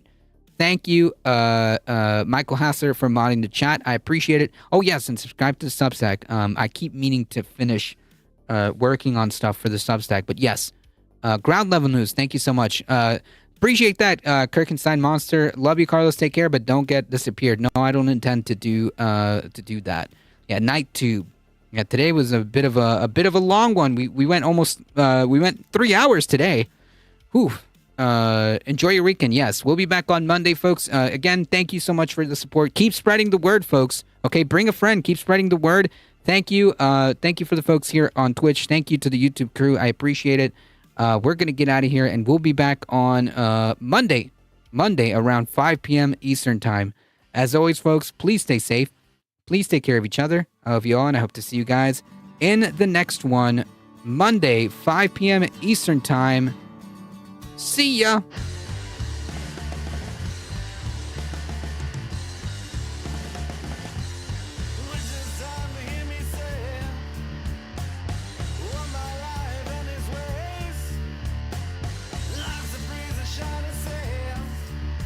Appreciate it. Thank you.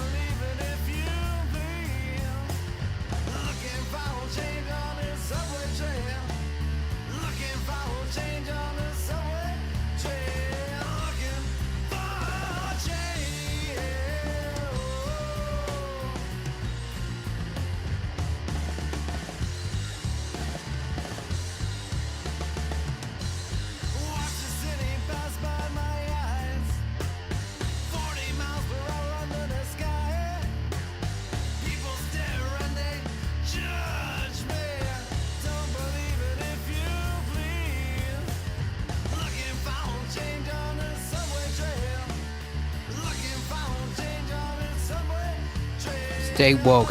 Thanks for the stream. Appreciate it.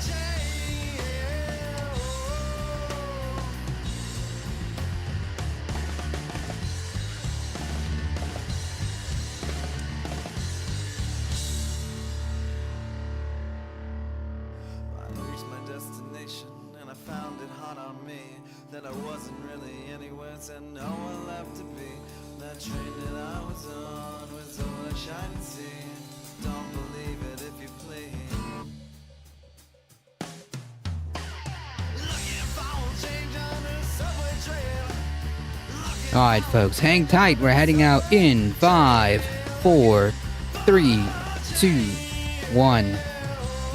Bye bye.